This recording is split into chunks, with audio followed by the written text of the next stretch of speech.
My wife texted, "Late at work, love you." But I was sitting 3 tables away watching her kiss someone else. I didn't confront her. I just replied, "Work hard tonight," and sent a photo of her table. The way her face turned pale, unforgettable. The coffee in front of me had gone cold 20 minutes ago, but I hadn't touched it anyway. Couldn't.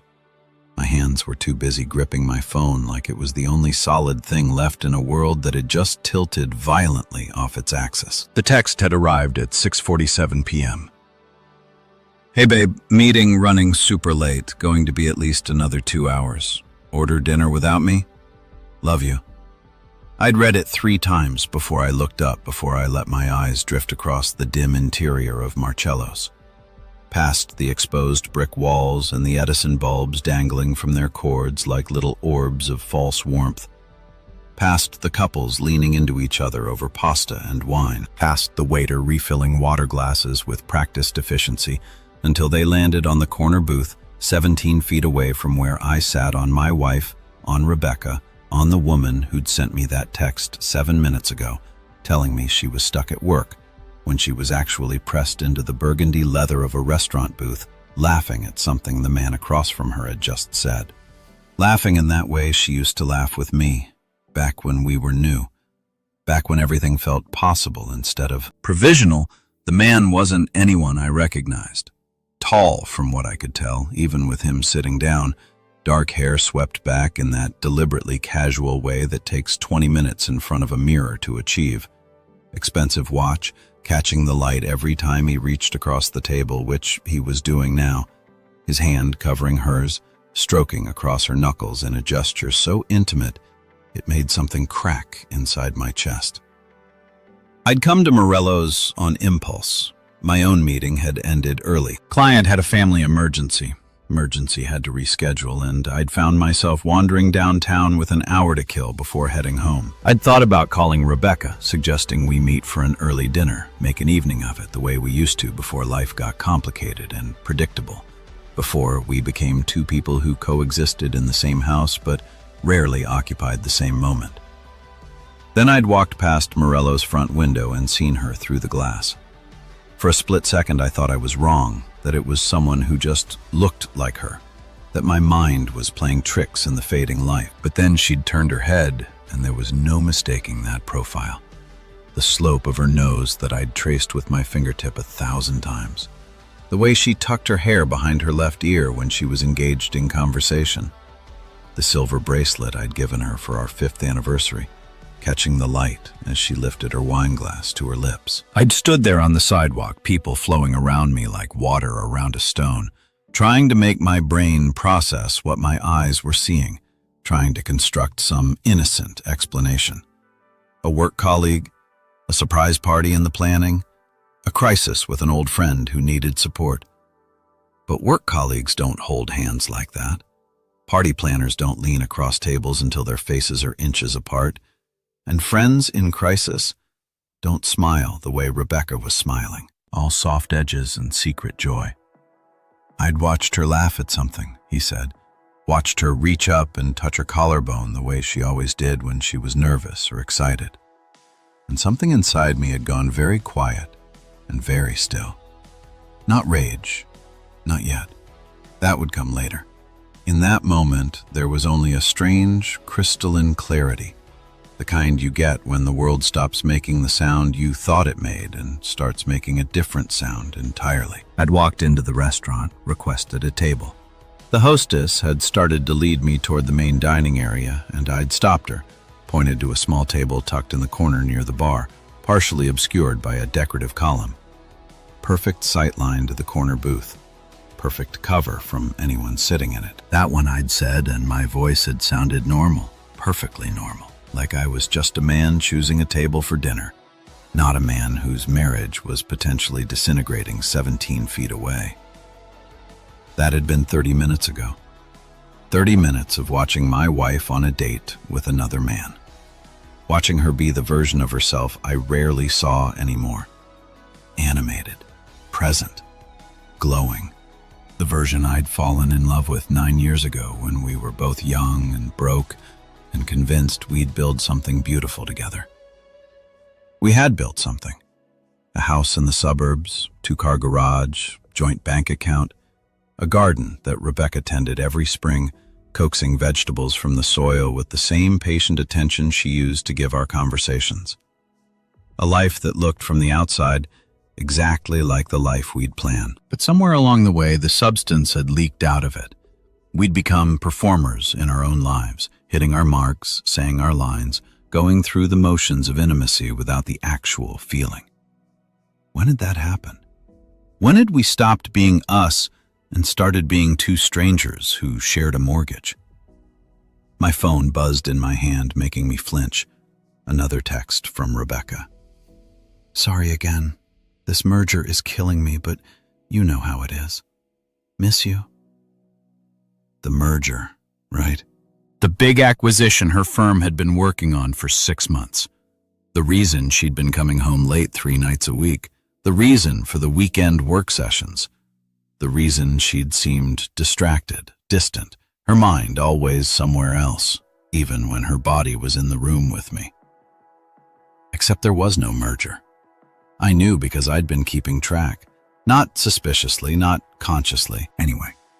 But the way you do when you're trying to stay connected to your partner's life, I'd asked questions, listened to her answers, noticed when the details didn't quite line up. The merger was supposedly with a tech startup in Austin, but Rebecca had mentioned meeting with the CEO in Seattle. The timeline kept shifting.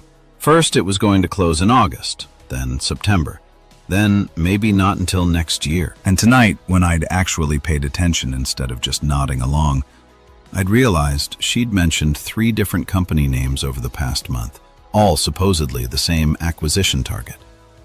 I told myself I was misremembering, that I wasn't paying close enough attention, that the stress of her job was making her mix up details, but I wasn't misremembering anything. Across the restaurant, the man signaled for the check. Rebecca was already reaching for her purse, but he waved her off, pulled out a black American Express card. They were too far away from me to hear their conversation, but I could read the body language, the easy familiarity, the way they moved in sync, anticipating each other's gestures. How long? That was the question spinning through my mind like a prayer or a curse. How long had this been going on? Weeks? Months? Was it serious? Or was it just, what did they call it now? An emotional affair. And did the distinction even matter? When I was sitting here watching my wife gaze at another man the way she used to gaze at me, my finger hovered over my phone's camera app. I could take a photo. Should take a photo. Evidence, proof, something to point to later when she inevitably tried to gaslight me into doubting what I'd seen with my own eyes. But something stopped me. Some instinct I couldn't name, some sense that the moment I took that photo, I'd be committing to a path I wasn't sure I was ready to walk. Confrontation, ultimatums, lawyers and mediators, and the surgical division of a life we'd built together. Or maybe I was just a coward. The waiter brought the check. The man signed it with a flourish. They stood up, and I instinctively shifted in my seat, angling my face away, suddenly terrified they'd walk right past my table on their way out. But they turned toward the back of the restaurant instead, toward the hallway that led to the restrooms and the rear exit. They paused at the entrance to the hallway. Rebecca glanced around, checking to see if anyone was watching, and then rose on her tiptoes and kissed him. Not a peck, not a friendly goodbye. A kiss. The kind of kiss that spoke of familiarity and longing and promises made in darkness. My hand moved before my brain caught up. I opened my camera app, angled my phone, and took 3 quick photos. The column hid me from their view, but my angle was perfect. Clear shots of Rebecca, of the man, of their bodies, pressed together in a way that left no room for innocent interpretation. They broke apart, said something to each other. She smiled, touched his face, and then they walked down the hallway and disappeared. I sat there staring at the photos on my phone. My hands were shaking now, adrenaline finally catching up with shock. I scrolled through the images, clear, unmistakable. The kind of evidence that would stand up in any court, legal or personal. My phone buzzed again. Heading to the car now. Should be home by 9:30. Want me to pick anything up? And there it was. The lie delivered with such casual confidence. The assumption that I was home, trusting, oblivious. The assumption that she could live this double life and I'd never be the wiser. Something cold and sharp crystallized in my chest. Not rage, not yet. Something quieter and more dangerous. A decision forming itself without my conscious input. The way decisions do when you've been pushed past some invisible threshold. I opened my messages and typed, "Work hard tonight." My finger hovered over the send button. Last chance to pretend this wasn't happening. Last chance to swallow the poison and smile and go home and kiss my wife hello when she walked through the door in 3 hours. Her hair still smelling like that man's cologne. Her lips still warm from his mouth. I attached the clearest photo, the one where you could see both their faces, see the kiss, see the betrayal, documented in perfect clarity, and hit send. The message showed as delivered immediately, then 3 dots appeared. She was typing. Or maybe she just opened the message and was staring at her screen the way I'd been staring at mine, watching the world she'd carefully constructed collapse in the space of a single image. The dots disappeared, reappeared, disappeared again. I picked up my coffee cup, cold, forgotten, and took a sip. Anyway, it tasted like ashes, but I drank it down. I needed something to do with my hands. Some way to keep myself anchored in this moment, in this decision I just made before the doubt could creep in and make me regret sending that photo around me. The restaurant continued its evening rhythm. Couple sharing dessert, a group of friends celebrating something, their laughter sharp and bright. A businessman alone at the bar scrolling through his phone while he waited for his food. Normal people having normal evenings, unaware that 3 tables over, someone's entire life had just detonated. My phone remained silent. No reply, no explanation, no frantic call demanding to know what I was doing there, how I'd found her, whether I'd been following her. Just silence, and somehow that silence told me everything I needed to know. She wasn't surprised I'd caught her. She was surprised I'd caught her today. There was a difference, and I could feel it in the quality of her silence, in those typing indicators that appeared and vanished like breaths she couldn't quite catch. I waited 5 minutes, then 10. The waiter approached, asked if I'd like to order food, and I heard myself say, "Yes, sure," whatever the special was. He disappeared, and I sat there with my phone in my hand, watching the screen like it held the answer to a question I hadn't known I was asking. At 7:23 p.m., 36 minutes after I'd sent the photo, my phone finally rang. Rebecca's name lit up the screen, her contact photo smiling up at me. A picture from our honeymoon in Greece, both of us wind-blown and sunburned and stupid with happiness. I let it ring once, twice, 3 times. On the 4th ring, I answered, "Hello, David." Her voice was small, tight, the voice of someone who'd just been caught and knew it. "Where are you, Marcellus?" I said, and I was surprised by how steady I sounded, how calm, like I was discussing the weather instead of the end of everything. "Table in the corner by the column. I've been here for about 45 minutes. Silence. "Then I can explain." "I'm sure you can," I said. And then, because I couldn't help myself, because some part of me still wanted to believe there was an explanation that would make this make sense, "I'm listening." But the line had already gone dead. She'd hung up and I was alone with my cold coffee and my photographs, and the waiter approaching with a plate of something I wouldn't be able to eat. I looked at the photos one more time at my wife kissing another man, at the evidence of betrayal documented in pixels and light, and I thought, now what?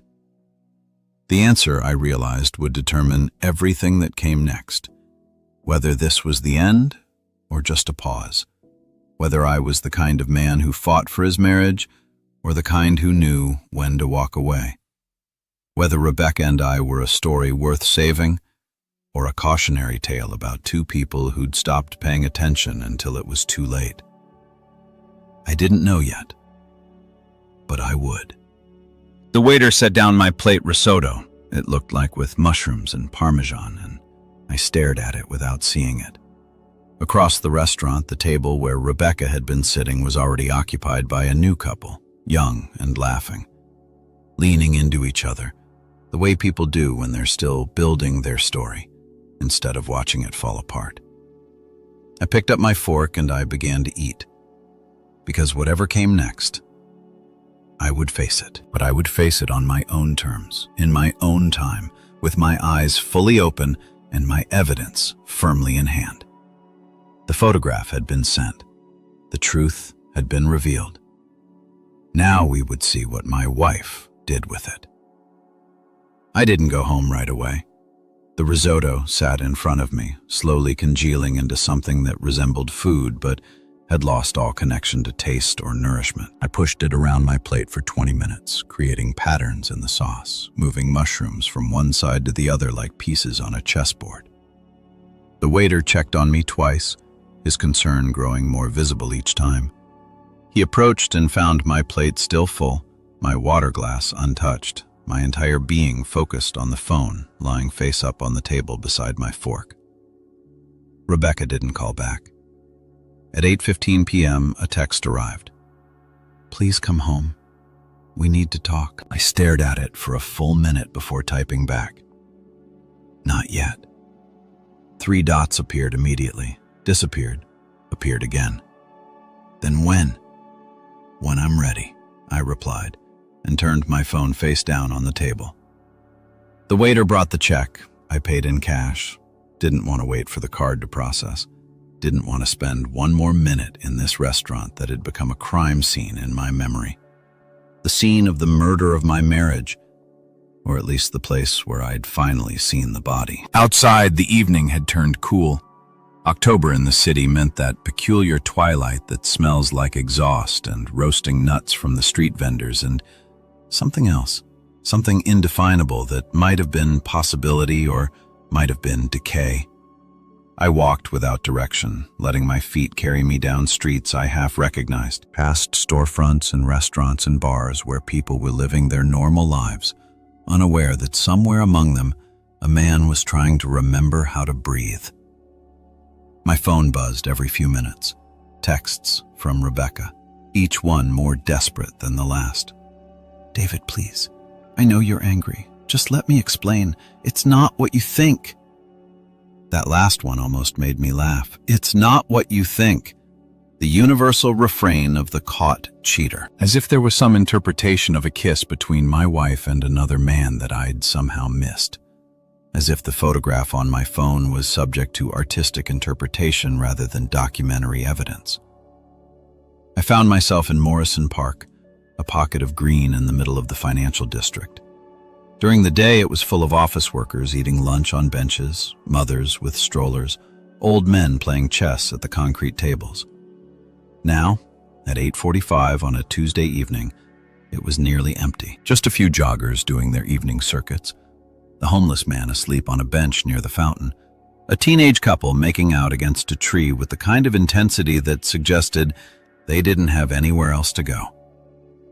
I sat on a bench facing the fountain and finally let myself feel it. The rage came first, hot and pure and righteous. How dare she? How dare she lie to my face after night, text after text, kiss after kiss, good night before she went to sleep in our bed in our home after spending her evening with him. How dare she make me into this, into the fool, the cuckold, the man who didn't know his own wife was living a double life. But underneath the rage was something worse, something that hurt more because it was quieter, more personal. Grief. The kind of grief you feel when someone dies. Except Rebecca wasn't dead. She was very much alive. She just stopped being mine, or maybe she'd never been mine in the first place. Not the way I'd thought. Maybe I'd been living with a stranger who wore my wife's face and spoke in her voice, but whose interior life was a mystery. I'd been too comfortable, too complacent to investigate.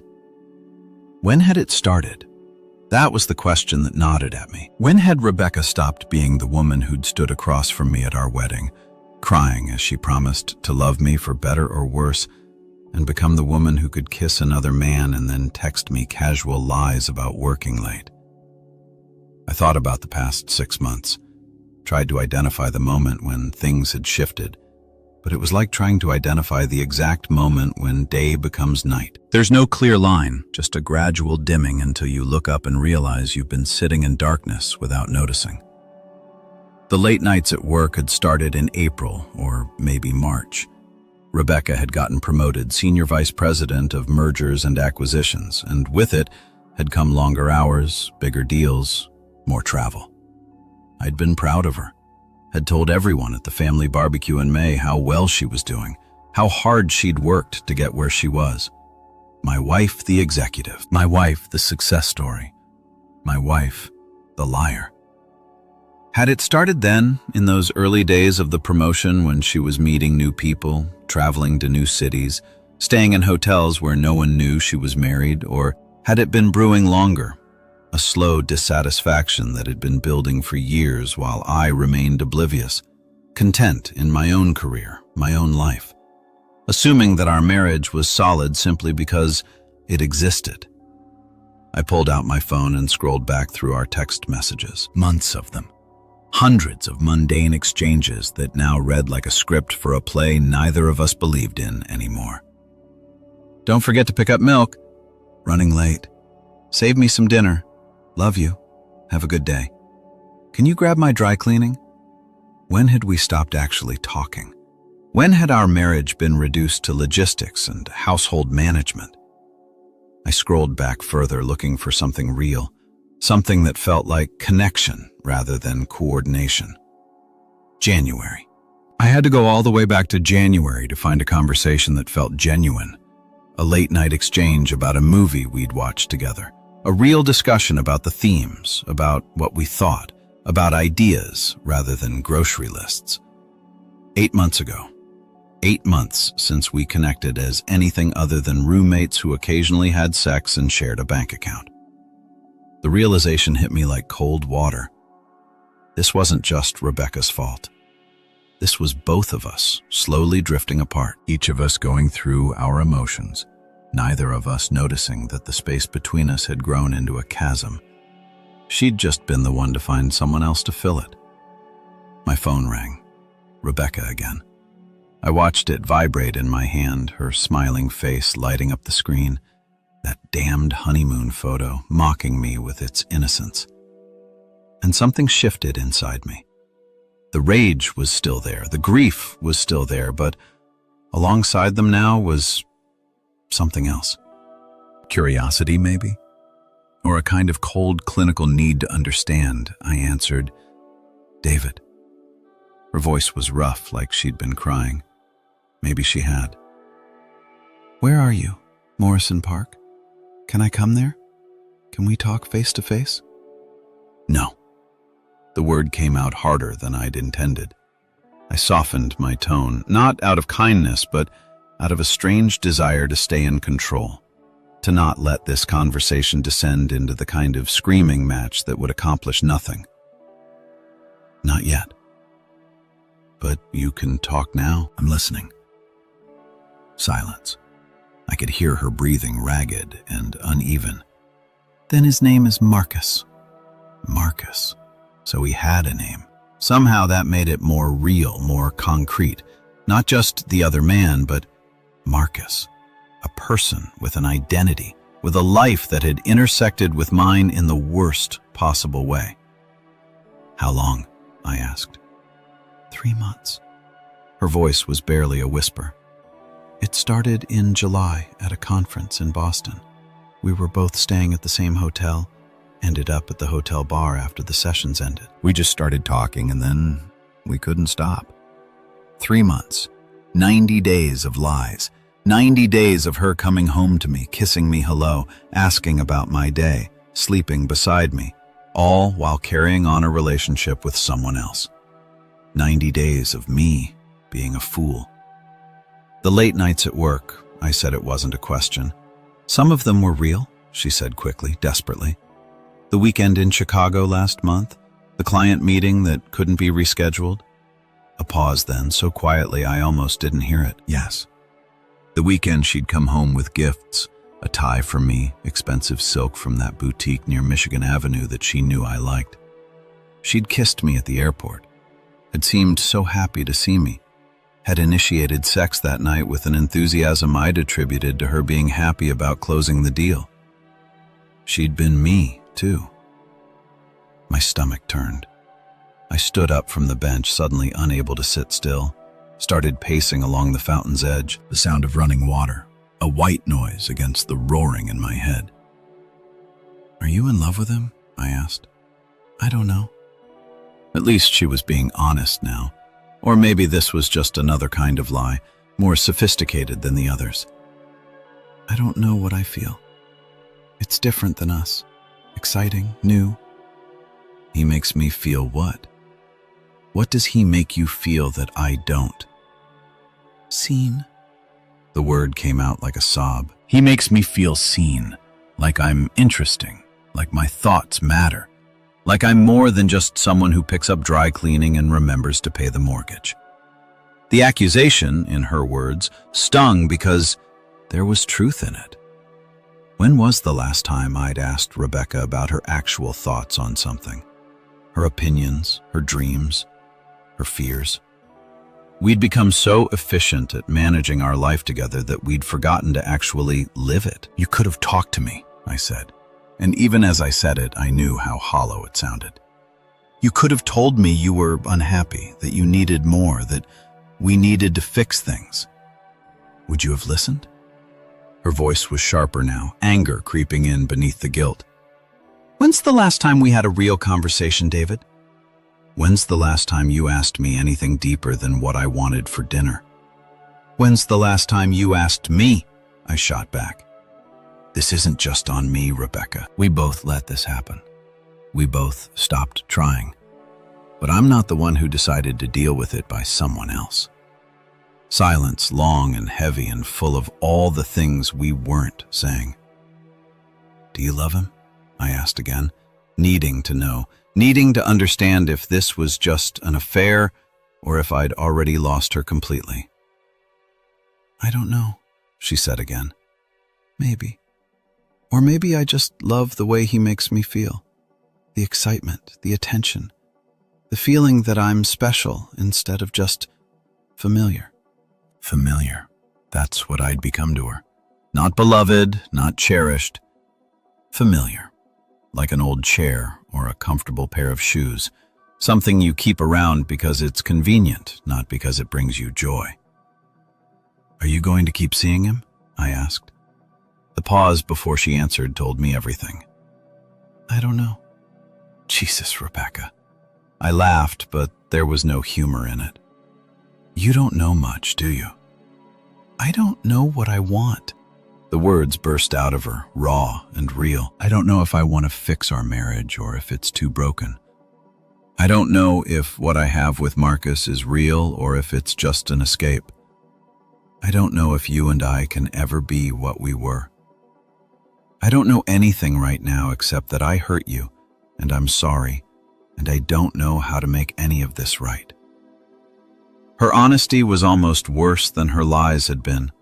At least when she was lying, I could be righteously angry. But this confused, messy admission that she genuinely didn't know what she wanted. This required me to sit in ambiguity that felt like torture. "I need time," I said. "I need space to think, to figure out what I want, because right now, all I know is that I can't look at you. I can't be in the same room with you. I can't pretend that everything's okay when you just told me you've been cheating on me for 3 months and you're not even sure if you want to stop. Where will you go? I don't know. A hotel. Matt's place. Maybe." Matt was my college roommate, still single, still living in his bachelor pad downtown. He'd take me in, no questions asked. Or maybe too many questions. But at least they'd be sympathetic ones. For how long? I don't know, Rebecca. I don't know anything right now either. Seems like we're both drowning in uncertainty. The difference is I didn't create this situation. You did. I know. Her voice broke. I know. And I'm so sorry. I never meant for this to happen. I never meant to hurt you. But you did it anyway. I stopped pacing, stood still beside the fountain, watching the water cascade over the concrete tears in the growing darkness. You made a choice. Every text, every late night, every lie, those were all choices. You chose him over me, over us, over our marriage. And now we both have to live with that. What do we do now? She asked, and she sounded so small, so lost. Part of me wanted to comfort her, to tell her it would be okay, that we'd figure it out. But that part was being drowned out by the louder part that wanted her to hurt the way I was hurting, wanted her to feel the full weight of what she'd done. Now, I said, now you go home. You pack some of my things, clothes, toiletries, my laptop. You leave them on the front porch. I'll pick them up later tonight. And then you sit in our house, in our bed, and you think about what you want. Really want. Not what's exciting or new or makes you feel special. What you actually want for your life. And when you figure that out, when you actually know, you call me. But until then, leave me alone. David, I mean it, Rebecca. No texts, no calls, no showing up at my office or Matt's place. You give me space to process this. You give me time to decide if I even want to try to save this marriage. Because right now, honestly, I don't know if I do. I could hear her crying now, full sobs that she wasn't trying to hide. A month ago, the sound of my wife crying would have broken me, would have had me rushing to her side, doing whatever I could to make it better. But now, all I felt was a distant echo of sympathy, muffled by the layers of betrayal and rage and grief stacked between us. I love you, she said through her tears. I know you don't believe me right now, but I do. I love you, David. Then you have a funny way of showing it, I said, and ended the call. I stood there for a long time, phone in hand, staring at the fountain without really seeing it. Around me, the park had grown darker. The teenage couple had disappeared. The joggers had finished their circuits. Even the homeless man had wandered off to find somewhere warmer to sleep. It was just me and the fountain and the weight of everything that had just happened. My marriage was over. Or maybe it wasn't. I didn't know yet. But either way, nothing would ever be the same. The photograph I'd sent had detonated something that couldn't be put back together in its original form. Whatever Rebecca and I built from here, if we built anything, would be something new, something marked by this moment, by this betrayal, by this fundamental breaking of trust. I pulled out my phone and called Matt. Hey man, what's up? His voice was cheerful, probably 3 beers deep into his evening based on the bar noise in the background. Can I crash at your place for a while? I asked. The background noise cut off immediately. He'd stepped outside or into a quieter room. What happened? Rebecca's having an affair. Silence then. Yeah, of course. Stay as long as you need. You okay? No, I said. And it felt good to be honest about that at least. No, I'm really not. Come over now. I'll order pizza. We'll drink beer. You can tell me about it or not. Whatever you need. Thanks, Matt. That's what friends are for, brother. I'll see you soon. I hung up and started walking. My car was still parked near Morello's, a 15-minute walk from the park. As I walked, I passed lives in progress, saw them through lit windows, families having dinner, couples watching TV, a woman alone at her kitchen table working on a laptop. Normal lives, intact lives, lives that hadn't been shattered by a photograph and a confession. I reached my car and sat in the driver's seat for a moment before starting the engine. pulled up the photo on my phone one more time, looked at my wife kissing another man, looked at the evidence of everything that had gone wrong. And then I deleted it. Not because I forgave her, not because I was ready to move on, but because I didn't want to be the kind of man who carried evidence of betrayal in his pocket, who defined himself by what had been done to him. If I was going to move forward with or without Rebecca, I needed to do it without constantly looking back at this moment. I had seen it with my own eyes. That was enough. I didn't need the photograph to remember. The image was already burned into my memory, permanent and perfect and terrible. I started the car and pulled out into traffic, heading toward Matt's place, toward whatever came next. Behind me, Marcello's glowed warm in the darkness, full of couples sharing meals, making memories, building or breaking their own stories. And somewhere in our house in the suburbs, Rebecca was packing my bags and sitting with the consequences of her choices. I drove through the night and tried to remember how to breathe. Matt's apartment smelled like pizza, beer, and the particular kind of chaos that comes from a 34-year-old man who'd never seen the point of throw pillows or matching furniture. When he opened the door at 10:47 p.m., he took one look at my face and pulled me into a hug without saying a word. We stood there in his doorway for a solid 30 seconds, me trying not to fall apart. Him being the kind of friend who knew when silence was better than platitudes. "Come in," he finally said, stepping back. "Beer's in the fridge, pizza's on the way, guest rooms already made up." The guest room was a generous term for what was essentially a storage space with a futon, but I wasn't in a position to be picky. I dropped my messenger bag, the only thing I'd had with me when my world imploded on the futon, and walked back out to the living room where Matt was already opening 2 beers. He handed me one. "You want to talk about it or watch baseball and pretend everything's fine?" "Baseball?" I said. "Definitely baseball." We made it through exactly 12 minutes of the Mets game before I started talking. Anyway, the words came out in a flood. The text message, seeing Rebecca at the restaurant, the photograph, the phone call in the park, her confession about Marcus, and the 3 months of lies. Matt listened without interrupting, his face growing darker with each detail. "That sucks, man," he said when I finally ran out of words. "I'm so sorry." The worst part? I took a long pull from my beer. Part of me saw this coming. Not consciously, but something felt off for months. I just kept telling myself I was being paranoid, that our marriage was fine, that we were just going through a rough patch like every couple does. "You're not psychic, David. You can't blame yourself for not knowing she was cheating." "Can't I?" I laughed bitterly. "I'm her husband. I should have known, should have felt it, should have asked the right questions, or paid closer attention, or done something other than just coasting along assuming everything was okay." Matt shook his head. "That's and you know it. She's the one who made the choice to step out. She's the one who lied. You didn't make her do that." The doorbell rang, pizza delivery.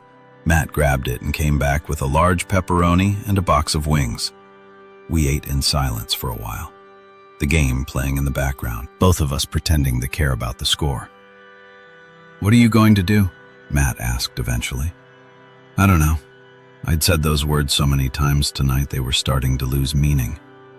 Divorce is the obvious answer, right? She cheated. It's over. Cut my losses and move on. Is that what you want? I don't know what I want. 9 years, Matt. We've been together for 9 years, married for 7. That's not nothing. That's a third of my adult life. How do I just walk away from that? How do you stay after what she did? That was the question, wasn't it?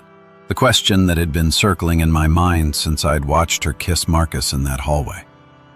How do you stay with someone who betrayed you? How do you rebuild trust that's been shattered? How do you look at your wife across the breakfast table knowing she's been someone else? My parents almost divorced, I said. When I was 15, my dad had an affair with someone from his office. It was messy and terrible. And I remember my mom crying in her bedroom for weeks. But they stayed together, went to counseling, worked through it. And now, 20 years later, they're happy. Or they seem happy. Anyway, so you think you and Rebecca can do the same? I don't know. Maybe. Or maybe my parents are just better at pretending than I realized. Maybe they're still broken underneath and I was just too young to see it. Matt grabbed another slice of pizza. Can I be honest with you, please? Rebecca's great. You know, I've always liked her, but what she did, that's not a mistake. That's not a moment of weakness. 3 months, man. 90 days of conscious choices to lie to you, to sneak around, to build a whole relationship with someone else while you were sitting at home thinking everything was fine. That takes planning, calculation. That's not something you just forgive and move past. I knew he was right. In my head, I knew he was absolutely right, but my heart, stupid, stubborn thing, wasn't ready to accept it yet. My heart was still stuck on the Rebecca I'd married, the woman who'd cried when we cut our wedding cake because she was so happy, who'd held my hand through my father's cancer scare, who'd spent 3 months researching the perfect rescue dog before we'd adopted Charlie. Charlie? I hadn't even thought about the dog. Who gets custody of Charlie? I asked. And then I was laughing. Actually laughing because that's where my brain went. Not the house or the bank accounts or the retirement funds, but the dog. Matt laughed too. Relieved, I think, to see me capable of humor even in the midst of catastrophe. You can share custody week on, week off like divorced parents. Rebecca would never go for that. She loves that dog more than she loves me, apparently. The laughter died away, leaving something heavier in its wake. I finished my beer and immediately wanted another one, but made myself wait. Getting drunk wouldn't solve anything, would only make tomorrow worse. My phone buzzed. I pulled it out expecting another text from Rebecca, but it was an email notification from work, a reminder about the presentation I was supposed to give on Thursday, the quarterly sales review that I'd been preparing for weeks that suddenly felt like the least important thing in the world. I have to go to work tomorrow, I said, the realization hitting me like a weight. I have to put on a suit and pretend everything's normal and sit in meetings and smile at clients and act like my entire life isn't falling apart. Call in sick? I can't. The Henderson account, they're in town for 2 days. If I'm not there, we could lose the contract. The contract. Easy for you to say, you're not in sales. Nat was a software engineer, could work from home in his pajamas, could take mental health days without anyone questioning it. My job required performance, required me to be on, to be charming, to project confidence and competence even when I felt like a hollowed-out shell. Then go to work, Matt said. Be professional. Do your job, but don't pretend you're okay. Don't internalize this until it eats you alive. Talk to me. Talk to someone. Hell, talk to a therapist. Just don't suffer in silence because you think that's what you're supposed to do. I nodded, but I wasn't sure I believed him. Suffering in silence was kind of my specialty. Always had been. Growing up with parents who valued stoicism over emotional expression, I'd learned early to keep my pain to myself, to project strength even when I was breaking. Old habits died hard. My phone buzzed again. This time it was Rebecca. Your things are on the porch. Blue duffel bag. I included your navy suit and the white shirt you like in case you need them for work. I'm sorry for everything. I love you. The thoughtfulness of it, remembering my favorite shirt, packing my work clothes somehow made it worse. She could think about my needs, could anticipate what I'd require, could perform the role of caring wife even after confessing to months of betrayal. It was the same efficiency she brought to everything, the same attention to detail that made her so good at her job, even destroying our marriage. She was thorough. I showed the text to Matt. He read it and shook his head. Manipulative. Is it? Come on, man. She's playing the good wife now. showing you she still cares, that she's still thinking of you. It's classic cheater behavior. Make you remember the good stuff so you'll overlook the bad. Or maybe she actually does care. Maybe she's just confused and up and trying to do the right thing even though there is no right thing anymore. You're making excuses for her. Maybe. Or maybe I'm trying to be fair, to see her as a whole person instead of just reducing her to the worst thing she's done. Matt was quiet for a moment. That's very mature of you. It's also going to make this harder. It's easier to hate someone when you dehumanize them. Easier to walk away when they're just a villain in your story instead of a complicated person who hurt you. He was right, of course. But I'd never been good at hatred. Anger, sure. Disappointment, absolutely. But that cold, clean hatred that let you cut someone out of your life completely, that had never been in my emotional repertoire. We watched the game for a while longer. The Mets lost in the 9th inning, which felt appropriate somehow. Everything was losing tonight. At midnight, Matt turned off the TV. You should sleep, or try to anyway. Yeah. I stood up, my body feeling heavy, like I was moving through water. Thanks for this, for letting me crash, for listening. That's what friends are for. He paused, then added, David, whatever you decide, whether you try to work it out with Rebecca or whether you walk away, I've got your back. No judgment, either way. I nodded, not trusting myself to speak, and went to the guest room. The futon was about as comfortable as sleeping on a pile of books, but I barely noticed. I lay there in the darkness, staring at the ceiling, my mind racing through the same loop of thoughts over and over. The photograph, the kiss, Rebecca's voice saying, I don't know, to every important question. Marcus's hand covering hers on the table. 3 months, 90 days, 2,160 hours of lies. I pulled out my phone and opened my photos, forgetting for a moment that I'd deleted the evidence. The absence of it felt strange, like a phantom limb. I'd done it for the right reasons, to move forward, to not be defined by this moment. But now I wondered if I'd made a mistake. What if Rebecca tried to deny it later? What if she told her friends and family a different version of events, made me out to be the bad guy, somehow? What if I needed proof? But no, I'd seen it with my own eyes. That was proof enough. And if Rebecca wanted to lie about it to others, let her. I knew the truth. I scrolled through our photos instead.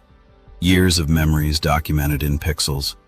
Our wedding day, Rebecca in her vintage lace dress, me and my rented tux, both of us grinning like idiots. The honeymoon in Greece, swimming in impossibly blue water. The day we bought the house, standing in front of it with the keys, planning our future. Charlie's adoption day. The 3 of us squished together in a selfie, the dog looking confused but happy. Last Christmas, both of us in matching ugly sweaters that Rebecca's mother had given us, laughing at how ridiculous we looked. When had these people, these happy in love people in the photos, become the people we were now? When had the laughter stopped being real? When had the touches become perfunctory instead of passionate? When had we stopped being partners and become just 2 people sharing space? I wanted to pinpoint the moment. Wanted to identify the exact second when everything went wrong so I could go back and fix it, make a different choice, say a different thing, pay more attention. But life didn't work that way. There was no single moment, just a slow accumulation of small neglects and minor disappointments and conversations not had until the distance between us had grown too wide to bridge. Or maybe it could still be bridged. Maybe Matt was wrong. Maybe 3 months wasn't too much to overcome. Maybe Rebecca and I could find our way back to those people in the photos, or at least to some new version of ourselves that incorporated the damage and built something stronger because of it. Or maybe I was deluding myself. Maybe once trust was broken, it was broken forever. Maybe you couldn't unring that bell. Sleep didn't come. At 2 a.m., I gave up trying and went to Matt's kitchen, made myself some tea, sat at his small dining table in the dark.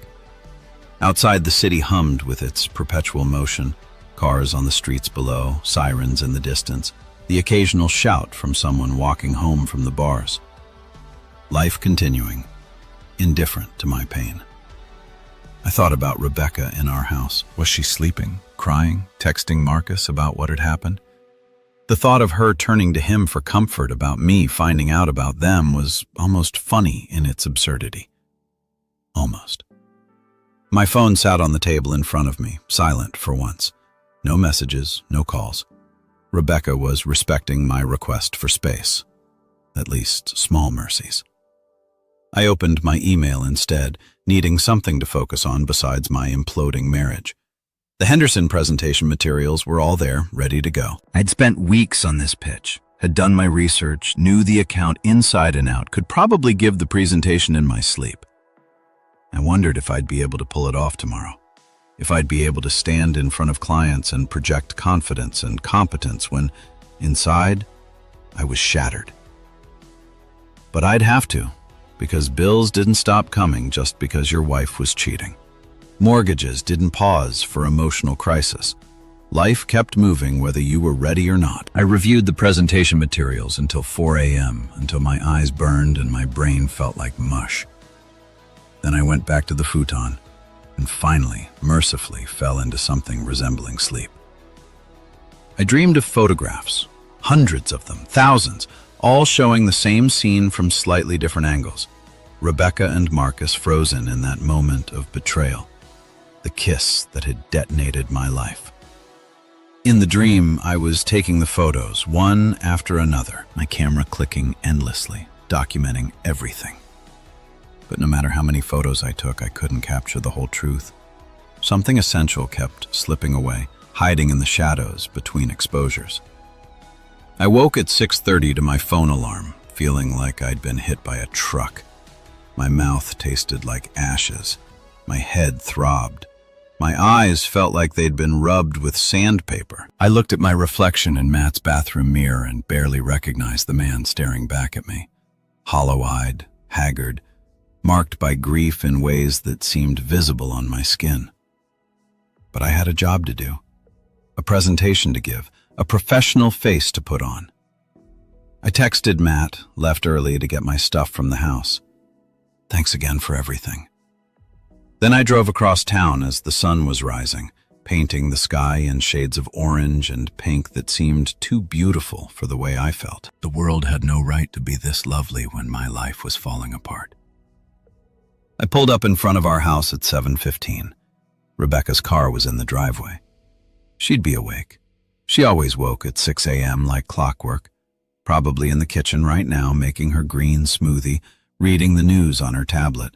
Our morning routine happening without me for the first time in 7 years. The blue duffel bag sat on the porch exactly where she'd said it would be. I grabbed it without going inside, without knocking, without any contact at all. The coward's exit. But I wasn't ready to see her yet. Wasn't ready to look into her eyes and see the guilt or the confusion or whatever else was living there. Now I was backing out of the driveway when the front door opened. Rebecca stood there in her bathrobe, coffee cup in hand, looking as wrecked as I felt. Our eyes met across the yard. Neither of us moved. Neither of us spoke. What was there to say that hadn't already been said? She raised one hand, a wave or a goodbye or an apology, I couldn't tell. I shifted the car into drive and pulled away. In my rearview mirror, I watched her standing there until I turned the corner and she disappeared from view. Then I drove to Matt's apartment, showered, put on my navy suit and white shirt that Rebecca had so thoughtfully packed, and headed to the office to pretend I was a man whose life wasn't in ruins. The Henderson account was waiting, and after that, I'd have to figure out what to do with the rest of my life. But first, coffee, then performance. The breakdown could wait until after work. The office felt like a stage set, familiar but wrong, like walking through a memory of a place rather than the place itself. I'd been coming to this building for 6 years, Same lobby with its modernist sculpture that no one understood. Same security guard who always asked about my weekend. Same elevator that took too long and played Muzak versions of songs that deserved better. But today it all felt distant, like I was watching myself move through it rather than actually being present. "Morning, David." Karen from accounting waved as I passed her desk. "Ready to wow the Henderson people?" "Absolutely," I heard myself say, and my voice sounded normal, confident, even like I was a person who had his together, instead of a man who'd spent the night on his best friend's futon after discovering his wife's affair. My office was on the 12th floor, a corner space with windows overlooking the financial district. I'd been proud of this office when I'd gotten it 3 years ago.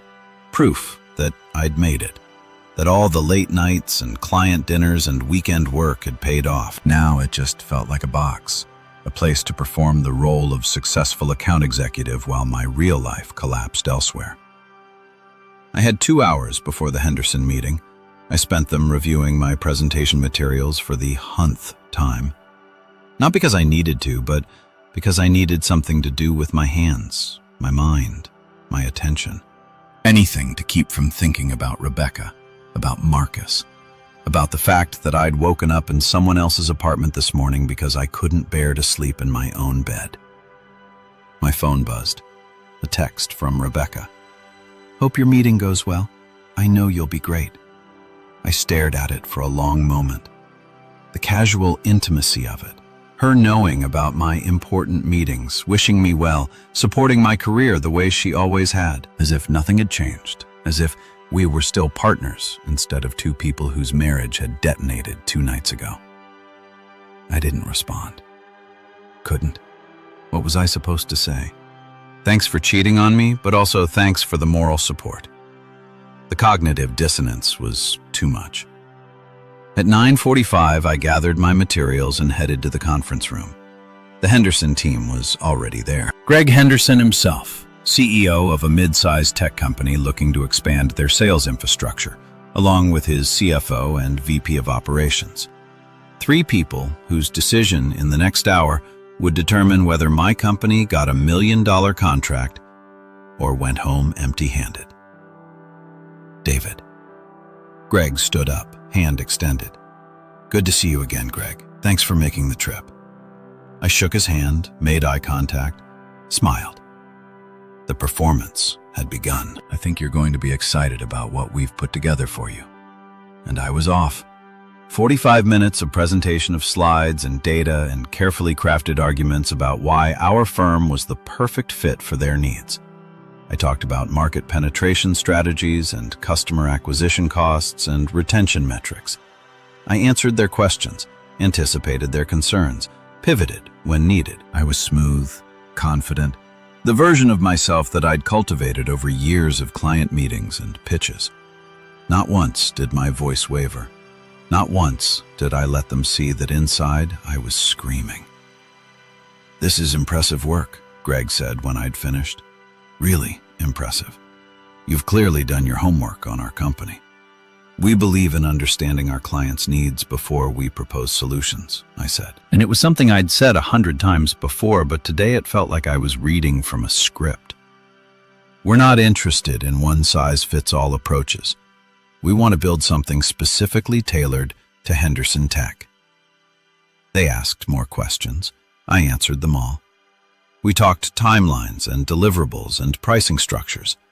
An hour passed, then 90 minutes. By the time we wrapped up, I could see the decision in Greg's eyes. We'd won the account. "We'll need to run this by the board," he said, "but I don't anticipate any issues. Expect a call from our legal team by end of week to start working on the contract." Handshakes all around, smiles. The CFO complimented my presentation style. The VP asked for my card. I walked them to the elevator, made small talk about their flight home, promised to send over the additional materials they'd requested. The elevator doors closed. I stood there in the hallway, alone, and felt absolutely nothing. I just landed $1 million account, the biggest win of my career, the kind of success that would mean bonuses and accolades and probably a promotion. And I felt nothing. The victory was hollow, meaningless. What did it matter if I was successful at work when my marriage was dying? What did any of it matter, David? My boss, Richard, came striding down the hallway, grinning. "Just heard from Greg's assistant. They're moving forward. This is huge, huge. We need to celebrate. Drinks tonight on me." "Thanks, Richard. That's great." The words came automatically, but I can't do drinks tonight. "Prior commitment tomorrow, then." "Don't think you're getting out of this. You just saved this quarter's numbers. Hell, probably the whole year. This deserves champagne." He clapped me on the shoulder and walked away, already pulling out his phone to spread the good news. I went back to my office and closed the door. And then finally, I let myself feel it. Not joy at the professional victory, not pride in a job well done, just the crushing weight of everything I'd been holding back for the past 3 hours. The grief, the anger, the bone-deep exhaustion of performing normally when nothing was normal anymore. I sat at my desk and put my head in my hands and tried not to fall apart. My phone rang. Rebecca. I let it go to voicemail. 30 seconds later, a text. "Can we please talk? I need to explain. There are things you don't know." Things I didn't know. What could she possibly tell me that would change anything? That Marcus was actually her long-lost twin brother and that Kiss was just familiar affection? That I'd hallucinated the entire thing? That she'd been under a spell and the kiss broke it and she was actually grateful I'd caught her? I almost laughed. Almost. Another text. "Please, David, I'm begging you, just give me a chance to explain everything." My fingers hovered over the keyboard. Part of me wanted to respond, wanted to hear whatever explanation she had, wanted to understand. But another part, the part that was tired and hurt and didn't trust anything she said anymore, just wanted silence. Wanted space to think without her voice in my ear, her words in my head, her presence overwhelming my ability to process. I turned off my phone. The afternoon passed in a blur of congratulations. People kept stopping by my office to shake my hand, to tell me they'd heard about the Henderson account, to express their admiration for the pitch. I smiled and thanked them and felt like a fraud, like an actor playing the role of successful businessman while the real me was somewhere else entirely, curled up in a ball trying to figure out how to breathe. At 4 p.m., I couldn't take it anymore. I packed up my laptop, told Richard I was heading out early to celebrate privately, and drove back to Matt's apartment. He wasn't home yet, still at work, probably debugging some software crisis or sitting in a meeting about agile methodologies or whatever it was software engineers did all day. I let myself in with the spare key he'd given me that morning, dropped my bag on the futon, and sat in his living room in the silence. The apartment was a disaster. Takeout containers on the coffee table, laundry piled on the couch, dishes in the sink. The comfortable chaos of a man who lived alone and didn't have to answer to anyone. For a moment, I envied him. The simplicity of his life. No wife, no betrayal, no photographs that destroyed everything. I pulled up my laptop and, without really meaning to, started Googling signs of infidelity. How to know if your spouse is cheating. Surviving an affair. The internet had endless advice, most of it contradictory. Some articles said affairs could make marriages stronger. Others said once trust was broken, it was broken forever. Some talked about forgiveness and reconciliation. Others advocated for immediate divorce. I read them all, looking for answers, looking for some roadmap through this terrain I'd never wanted to navigate. But every article just left me more confused because the truth was, no one could tell me what to do. No one could make this decision for me. This was mine to carry, mine to resolve, mine to live with whatever I chose. I clicked on a forum for people dealing with infidelity, read through pages of stories from people whose partners had cheated. The pain in their words was palpable, familiar. I wasn't alone in this.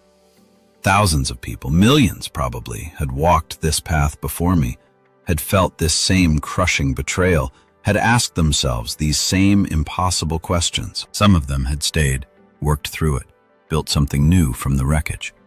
They wrote about how hard it was, how long it took, how the trust never fully came back, but they learned to live with its absence. They wrote about choosing love over anger, commitment over pride, the possibility of redemption over the finality of abandonment. Others had left, divorced, started over. They wrote about the relief of walking away, of not having to carry the weight of someone else's betrayal anymore, of finding themselves again outside the shadow of infidelity. They wrote about choosing self-respect over sentiment, peace over pain, the possibility of something better over the certainty of something broken. Both paths seemed equally valid. Both paths seemed equally impossible. I was still reading when Matt came home at 6:30 carrying Thai food and more beer. "Thought you might not have eaten," he said, dropping the bags on the counter. "How'd the meeting go?" "We got the account." "That's great." He paused, reading my face. "You don't seem happy about it." "I don't feel anything about it." I closed my laptop. I just spent 3 hours giving the performance of my career, landed $1 million contract, and all I can think about is my wife, someone else. So no, I'm not happy. I'm not anything. Matt opened the food containers in silence, got out plates, handed me one. We ate pad thai and drunken noodles without talking, the TV playing something neither of us was watching. "She keeps texting." I said eventually wants to explain. Says there are things I don't know. "Are you going to talk to her?" "I don't know. Should I?" Matt shrugged. "I can't answer that for you, man. But I will say this. Sometimes people want to explain not because it'll actually help you, but because it'll help them make them feel less guilty. Give them a chance to control the narrative." "You think that's what Rebecca's doing?" "I don't know her as well as you do, but I know people. And people who cheat usually have a whole story ready about why it wasn't really their fault. How they were lonely or neglected or going through something. How you pushed them to it somehow. How the affair just happened, like they tripped and fell dick first into someone else. I almost laughed at that. Almost. She already said some of that on the phone last night. Said I didn't make her feel seen, didn't have real conversations with her. Like our marriage problems justify her sleeping with someone else. And do you believe that? I don't know what I believe anymore. I pushed my food around on my plate. Were we perfect? No. Did we have problems? Obviously. But did those problems excuse what she did? I don't think so. We both could have tried harder, could have communicated better, could have made more effort, but I didn't deal with our problems by starting a relationship with someone else. No, you didn't, Matt said, because you're not a cheater. Because when you make a commitment, you honor it, even when it's hard, even when you're unhappy. That's integrity, David. And she doesn't get to take that away from you by trying to make this your fault. I wanted to believe him. Wanted to accept that simple narrative where I was the wronged party and Rebecca was the villain and everything was clear-cut and obvious. But life wasn't that simple. People weren't that simple. Our marriage had been dying long before Rebecca kissed Marcus in that hallway. We'd both let it die through 1,000 small neglects and unspoken resentments. She'd just been the one to find someone else first. My phone, still turned off, sat on the coffee table like an accusation. How many messages from Rebecca were waiting for me? How many explanations, apologies, pleas for understanding? Part of me wanted to turn it on, wanted to read them all, wanted to engage with her version of events, but another part, the part that was still too raw, too hurt, couldn't face it yet. "I'm going to bed," I announced, even though it was only 7:30. "I'm exhausted." "You want to talk more? Watch a movie? I'm here if you need me." "I know. Thanks." I stood up, took my plate to the kitchen. I just need to be alone for a while, need to think. "Fair enough. But David," I turned back to look at him. "Whatever you decide, stay or go, forgive or divorce, Make sure it's what you want, not what you think you should do, not what will make other people happy, what you actually want for your life, because you're the one who has to live with the choice. I nodded and went to the guest room, closing the door behind me. The futon was uncomfortable, but I barely noticed. I lay there in the darkness, staring at the ceiling, my mind racing through everything that had happened in the past 48 hours. The photograph, the confrontation, the confession, the performance at work, the endless cycle of rage and grief and confusion. And underneath it all, one question that I couldn't escape. Did I still love Rebecca? Not the Rebecca who cheated, not the Rebecca who'd lied, but the real Rebecca, the complicated human being who'd been my partner for 9 years. The woman who brought me coffee in bed on Sunday mornings, who laughed at my terrible jokes, who cried at sappy commercials, who'd held my hand through my father's funeral, who dreamed of one day opening a garden center, who was terrified of spiders but pretended not to be, who sang off-key in the shower, who was brilliant at her job and terrible at parallel parking, who'd promised to love me forever and then broken that promise in the most painful way possible. Did I still love that person? Yes. God help me? Yes. But was love enough? Could love survive betrayal? Could we rebuild something real from the ruins of what we'd had? I didn't know. But lying there in the darkness of Matt's guest room, listening to the city hum outside the window, I realized something important. I needed to find out. Not today, maybe not even this week, but eventually I needed to sit down with Rebecca and have the conversation we should have had months ago. The real conversation, without the lies and the performance and the pretending everything was fine. I needed to understand what had happened, why it had happened, and whether there was anything left worth saving. Tomorrow I'd turn my phone back on. I'd read her messages and I'd decide if I was ready to hear her explanation. But tonight, I would sleep, or try to. And in the morning, I'd get up and go to work and perform again, because that's what you did when your life was falling apart. You kept going. You put one foot in front of the other. You did your job and paid your bills and smiled at the right moments and pretended you were okay, until maybe someday the pretending became real. I closed my eyes and tried to silence my mind. Somewhere across town, Rebecca was in our house, our bed, our life, sitting with her choices and their consequences. And somewhere out there, Marcus existed. A man I'd never met who'd somehow become central to my story. I wondered if he knew about me, if Rebecca had told him she was married, if he felt guilty or justified or nothing at all. Tomorrow I'd think about that. Tonight, I just needed rest.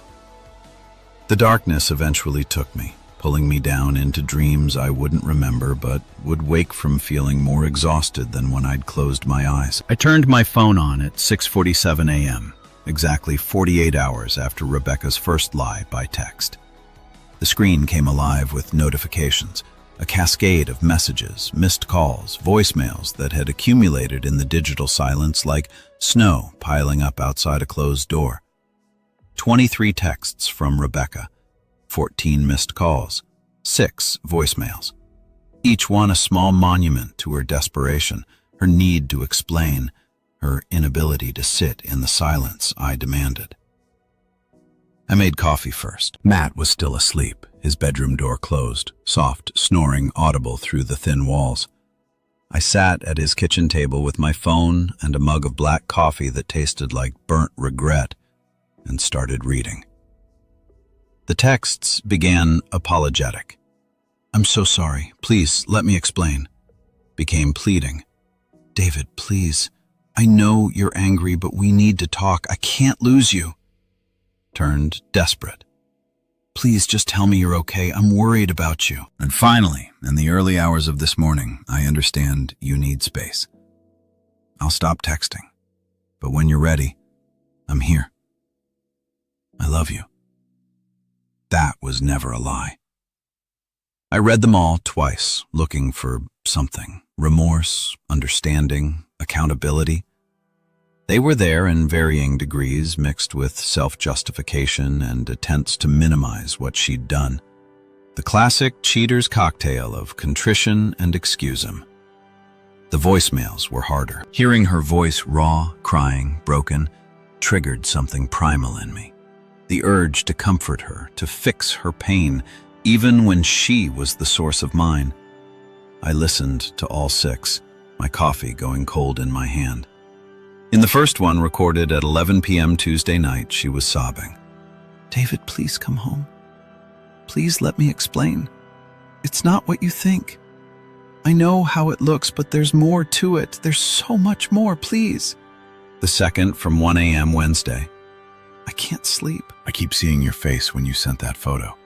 I've never seen you look at me like that before, like you didn't know me, like I was a stranger. Maybe I am a stranger. Maybe I don't even know myself anymore. I'm so sorry. I'm so sorry." Third, Wednesday morning at 6 a.m. "I know you're at Matt's. I called him. Don't be mad at him. He didn't tell me anything, just said you were safe. That's all I need to know right now, that you're safe. Please be safe, David. Please." Fourth, Wednesday afternoon. I ended it with Marcus. I told him it's over, that I made a mistake, that I chose wrong. I don't know if that matters to you, but I needed you to know. I chose you. I choose you. I always should have chosen you. Fifth, Wednesday evening. Her voice was different here, calmer, more collected, like she'd cried herself out and found some reserve of strength.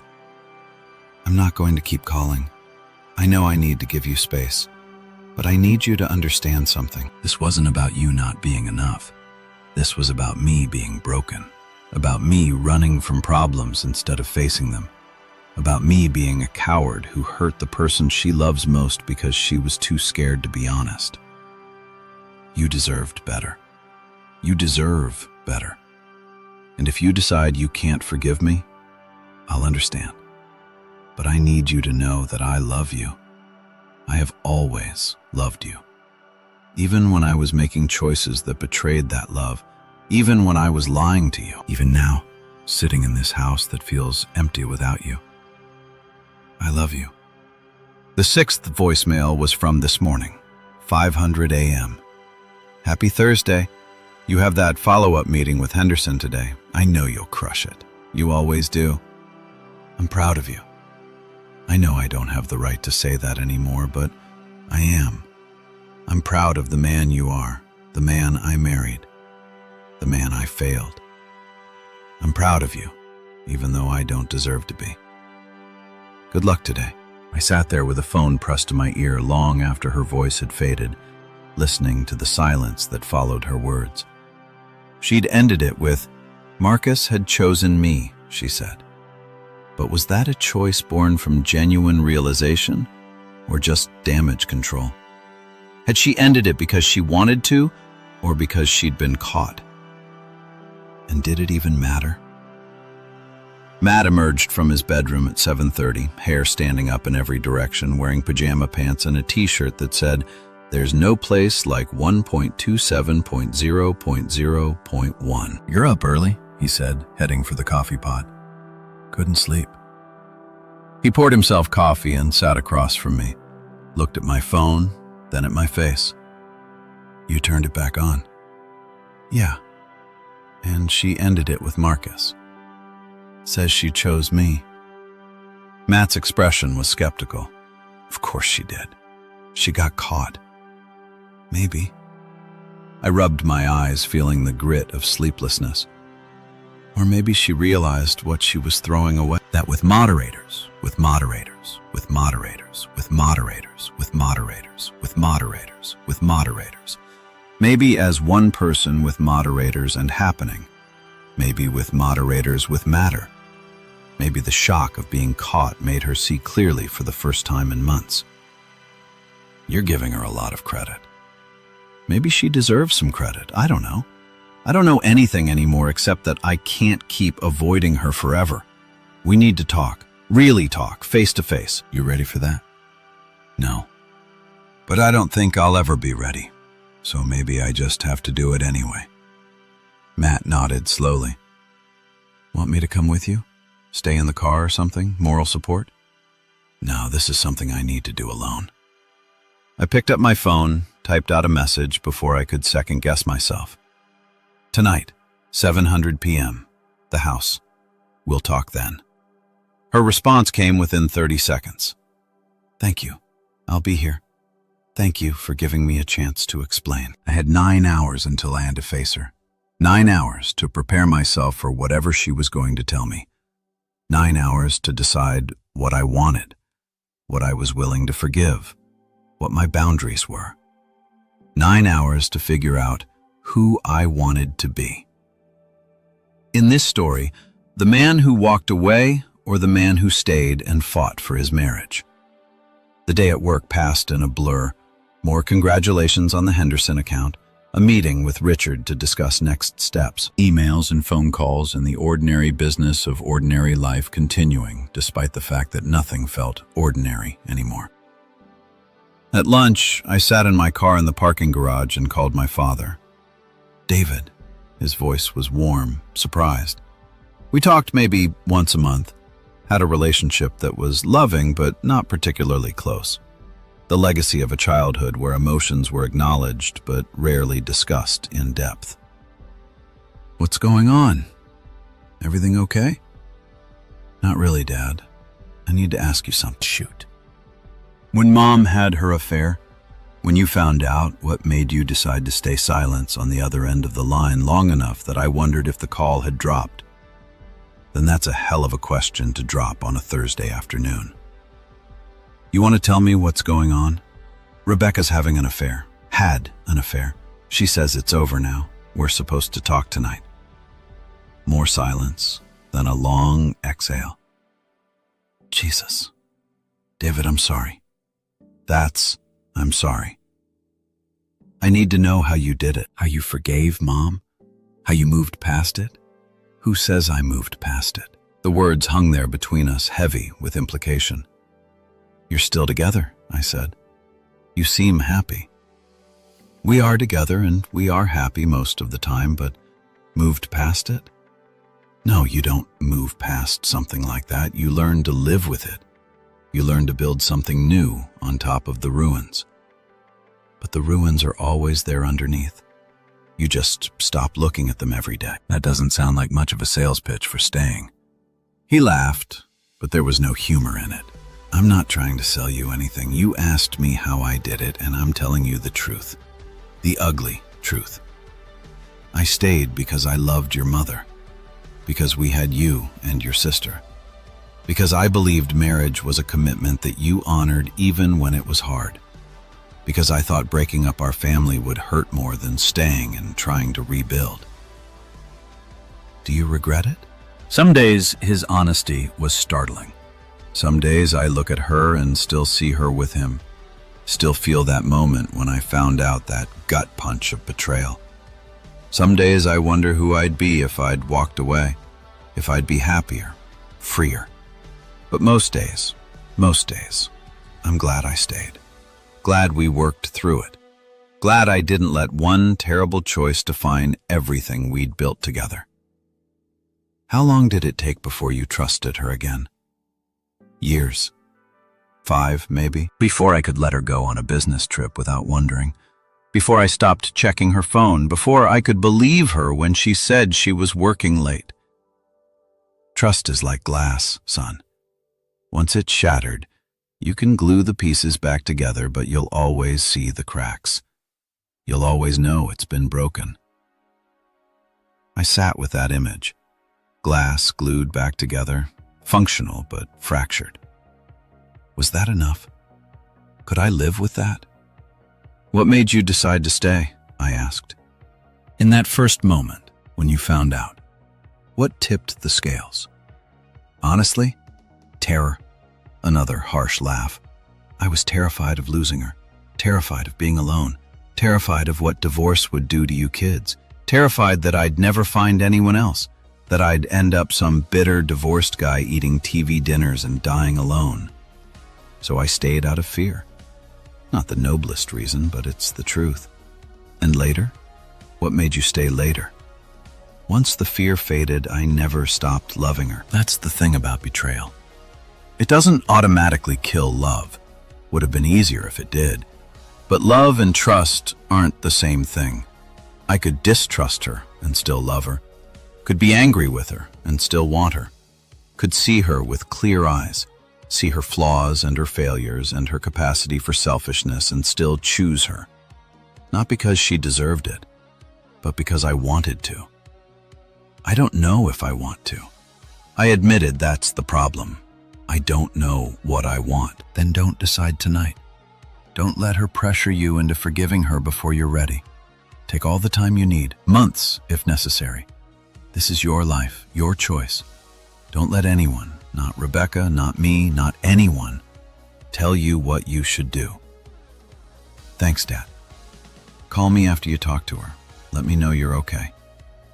I will. I hung up and sat in my car watching people come and go from the office building. Normal people with normal problems. Probably some of them were dealing with their own betrayals, their own shattered marriages, their own impossible choices. You never knew what people were carrying, what private agonies they hid behind. Professional smiles. At 6:30 p.m., I left the office and drove to the house. My house. Our house. The place where we'd built our life and where that life had quietly fallen apart without either of us noticing until it was too late. Rebecca's car was in the driveway. Lights were on inside. Through the kitchen window, I could see her moving around, probably making dinner. The domestic tableau mocking me with its normally. I sat in my car for 5 minutes, working up the courage to go inside. This conversation could end with reconciliation or divorce. Could be the first step toward healing or the final nail in the coffin of our marriage. Everything hinged on the next few hours. Charlie barked as I opened the front door. Our golden retriever came bounding over, all enthusiasm and unconditional love. Unaware that his world was in the process of ending, I knelt down and let him lick my face, buried my hands in his fur, took comfort in his simple joy at seeing me. David. Rebecca stood in the doorway to the kitchen wearing jeans and one of my old college sweatshirts. She looked small, fragile. Her eyes were red and swollen from crying, her face pale without makeup. Thank you for coming. We need to talk. I know. I made dinner. Your favorite lasagna. And there's wine if you want it. Food felt impossible, but I nodded anyway.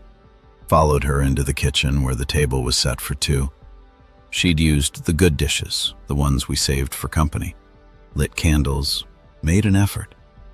I sat down across from her and looked at my wife, this woman I'd loved for 9 years, who'd betrayed me, who was now sitting here trying to win me back with lasagna and candlelight. The absurdity of it would have been funny if it wasn't so tragic. Talk, I said. Explain. Tell me why I shouldn't file for divorce tomorrow. She took a deep breath, let it out slowly, and began. I've been unhappy for a long time. Not with you specifically, with my life, with who I'd become. I'm 34 years old and I feel like I'm 90, like my life is over, like every day is just a repeat of the day before. Wake up, work, come home, eat dinner, watch TV, go to bed, repeat. We don't talk anymore. Not really. We don't have fun. We don't do anything spontaneous or exciting or even interesting. We're roommates who occasionally have sex. That's what we've become. So, the solution was to someone else. No, God, no, that's not. She stopped, collected herself. When I met Marcus at that conference, it felt like waking up from a coma. He was interested in me. Not just my body, but my thoughts, my opinions, my dreams.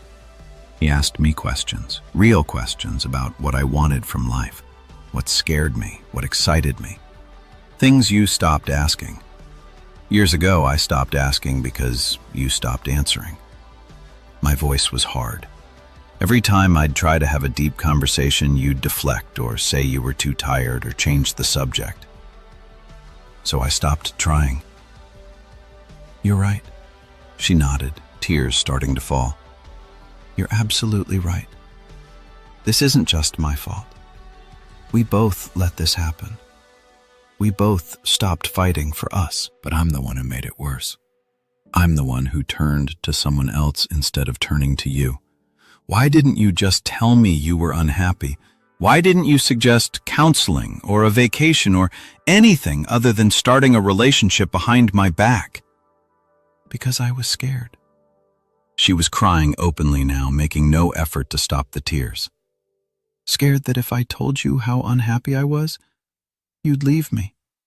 Scared that our marriage was too broken to fix. Scared that admitting the problem would make it real.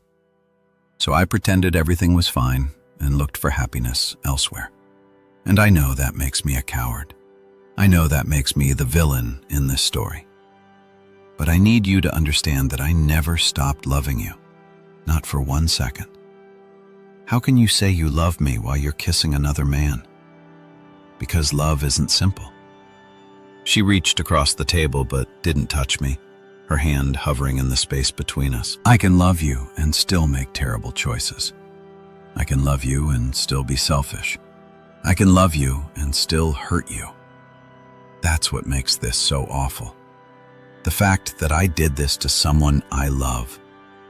If I didn't love you, this would be easy. I'd just leave, but I do love you. And I want to save our marriage. And I know I have no right to ask for forgiveness, but I'm asking anyway. I looked at her, really looked at her, and saw the truth in her face. She did love me. And she had betrayed me. Both things were true at the same time. Tell me about him, I said, about Marcus. I need to know. She flinched but nodded. He's 41, divorced, works in private equity. We met at the bar that first night in Boston and just connected. Started texting after the conference ended, then calling, then meeting up when we could. He lives in Chicago, so it was mostly texts and calls, but when we were together, she stopped seeing my face. Go on. Go on. Go on. When we were together, it felt exciting, new, like I was a different person, a better person. Or maybe just a person who still had possibilities instead of someone whose whole life was already mapped out. Did you sleep with him? The question I'd been avoiding, the one that hurt most to ask. Yes. Her voice was barely a whisper. 3 times. The weekend in Chicago, once in Boston when I had that follow-up meeting, and once here when you were in Denver for your conference last month. Here in our house, in our bed, probably. The violation of it made bile rise in my throat. I need you to leave, I said, standing up. I can't do this. I can't sit here and listen to this. David, please. I said, leave. Get out. Go to a hotel or go to a friend's house or go to Chicago and move in with Marcus for all I care, but get out of this house now. She stood up, crying harder now. This is my house too. I don't care. Get out. We stood there facing each other across the table with its candles and lasagna and good dishes. Everything she'd prepared to win me back rendered meaningless by her honesty. Finally, she grabbed her purse and her keys and walked to the door, stopped with her hand on the knob. I ended it, she said. For you. Because I choose you. I'll always choose you. Then she was gone. I stood in the kitchen for a long time, listening to the silence. Then I blew out the candles, threw the lasagna in the trash, and went upstairs to the bedroom we'd shared, to the bed where she'd hem. I stripped the sheets, all of them, blankets, pillows, everything, carried them downstairs and threw them in the garage. Then I went back upstairs and slept on the bare mattress with Charlie curled up at my feet. Tomorrow, I'd decide what to do. Tonight I just needed to survive. I woke up Friday morning to Charlie's wet nose pressing against my face and the disorienting sensation of sleeping on a bare mattress. For a split second, I forgot where I was, why the sheets were gone, why my body ached like I'd been in a fight. Then it all came rushing back. Rebecca, Marcus, the confession, the bed where she'd betrayed me in the most intimate way possible. I rolled over and grabbed my phone. 6:23 a.m. A text from Rebecca sent at 2:17 a.m. I'm staying at Sarah's. Take all the time you need. I'm sorry. I'm so sorry. Sarah, her college roommate, still her closest friend, the maid of honor at our wedding. Sarah, who'd always been kind to me, but whose loyalty would obviously lie with Rebecca. Now I wondered what Rebecca had told her. The whole truth or some sanitized version that painted me as unreasonable, her as the victim of circumstance. I got up, fed Charlie, made coffee, stood in the kitchen where Rebecca had made lasagna the night before, where she'd set the table with candles and hope, where I'd told her to leave. The house felt different now, contaminated. Every surface held the ghost of her betrayal. The couch where we'd watch TV while she texted Marcus. The kitchen counter where she'd planned her lies. The bedroom where she'd brought him into our most sacred space. How was I supposed to live here? How was I supposed to sleep in that bed, sit on that couch, exist in these rooms that had become a museum of infidelity? My phone rang. Nat, you alive? He asked without preamble. Barely. How'd it go last night? She told me everything. Slept with him 3 times, including here in our house, in our bed. I kicked her out. Jesus, you okay? No, I'm really not. I sank into a kitchen chair. I can't stay here, Matt. I can't live in this house knowing what happened here. Come back to my place. Stay as long as you need. I can't do that to you. You've already done too much. You're my best friend. You stay until you figure out what you want to do. No arguments. I felt something crack in my chest. Gratitude, maybe. Or just the relief of not being completely alone in this. Thanks, man. Pack some stuff, come over. We'll figure out the rest later. After we hung up, I went upstairs and started gathering clothes, toiletries, the things I'd need for an extended stay away from home, away from this house that didn't feel like home anymore. As I packed, I found myself opening drawers, looking through Rebecca's things, searching for, I don't know what, more evidence, proof that she'd been lying about other things too, or maybe just trying to understand how the woman who kept these neat drawers of folded sweaters and organized jewelry could be the same woman who destroyed our marriage. In her nightstand drawer, underneath some old receipts and a book she'd been meaning to read, I found a small journal, the kind with a leather cover and unlined pages. I hesitated for only a moment before opening it. The first entry was dated 6 months ago. I don't know who I am anymore. I look in the mirror and see a stranger wearing my face. When did I become this person? This woman who goes through the motions but never feels anything real. David is wonderful. He's everything a husband should be. Kind, reliable, supportive. But I feel nothing when he touches me. Nothing when he kisses me goodnight. Nothing when he tells me he loves me. I just feel empty. And I don't know how to tell him that without destroying him. I sat on the edge of the bed, the bare mattress where I'd slept alone, and kept reading. Met someone at the conference today, Marcus. We talked for 3 hours at the hotel bar about everything, about books and politics and what we want from life. I felt alive for the first time in years. Is that terrible that a conversation with a stranger made me feel more alive than anything with my husband?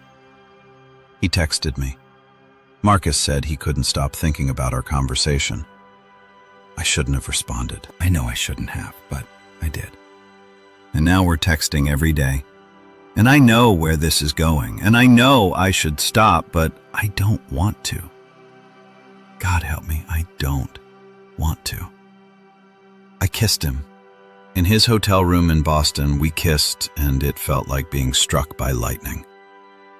I'm a terrible person. I'm a cheater. I'm destroying the best thing in my life, and I can't seem to stop myself. Slept with Marcus for the first time.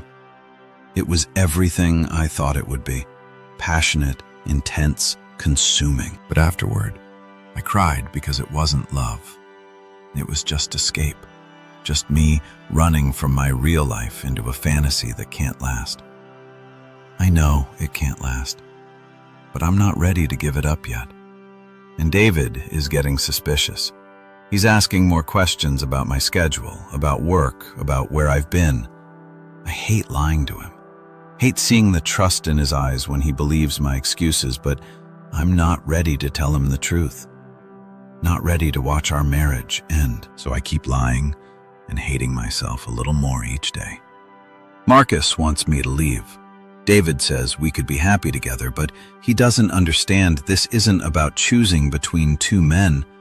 This is about choosing between safety and excitement, between the known and the unknown, between the life I have and the life I think I want. How do you make that choice? How do you know which path leads to happiness and which leads to regret? The entries continued, each one a window into her deteriorating mental state, her growing guilt, her inability to end either relationship. I read them all, my hands shaking, my vision blurring with tears. I refused to let fall. The last entry was dated Monday, 3 days ago. I think David knows he's been different lately, distant, watching me like he's trying to solve the puzzle. I'm terrified he's going to confront me. But I'm also almost relieved because then this would be over. The lying would be over. The guilt would be over. We could finally deal with the truth, whatever that truth costs us. She'd known on some level, she'd known I was onto her, and she'd kept lying anyway. Kept meeting Marcus anyway. Kept destroying us until I'd literally caught her in the act. I closed the journal and sat there holding it. This catalog of her betrayal, her confusion, her pain because she was in pain. That much was clear from the entry. This wasn't a woman who was happy about what she was doing. This was a woman tearing herself apart, caught between two lives, unable to commit to either one. Did that make it better or worse? I couldn't decide. I put the journal back where I'd found it. She'd know I'd read it. The placement wouldn't be exactly right, but I didn't care. She'd forfeited her right to privacy when she'd started someone else. My phone buzzed. An email from Richard. Meeting Monday, 9 a.m. to discuss Henderson timeline. Great work this week. Take the weekend off. You've earned it. The weekend. 2 days stretching ahead of me with nothing to do but think about my collapsing marriage. The prospect was unbearable. I finished packing, loaded my car with 2 suitcases and Charlie's food and toys because no way was I leaving him here alone, and drove back to Matt's apartment. He was waiting when I arrived. Helped me carry everything upstairs, set up food and water bowls for Charlie. Didn't ask about the journal or what I'd found or how I was feeling. Just gave me space to exist without needing to explain myself. I need to do something, I said once everything was unpacked. I can't just sit here all weekend spiraling. I need a project, a distraction. Like what? An idea was forming.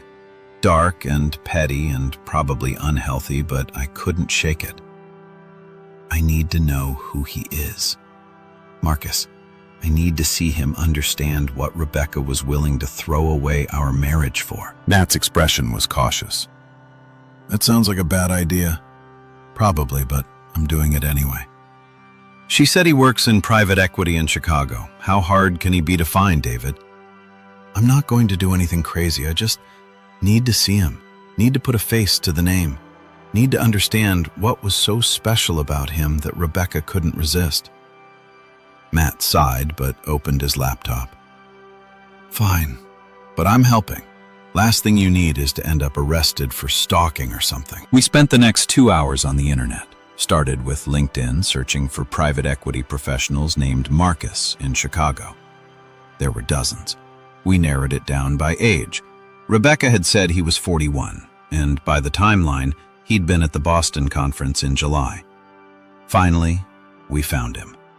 Marcus Killian, partner at Stratford Capital Partners. Divorced, no kids according to his Facebook profile, which wasn't fully private. Conventionally handsome in that generic way. Wealthy men often are. Good haircut, expensive suit in his profile picture, smile that showed too many teeth. I stared at his photo. This man who'd been inside my wife and felt nothing.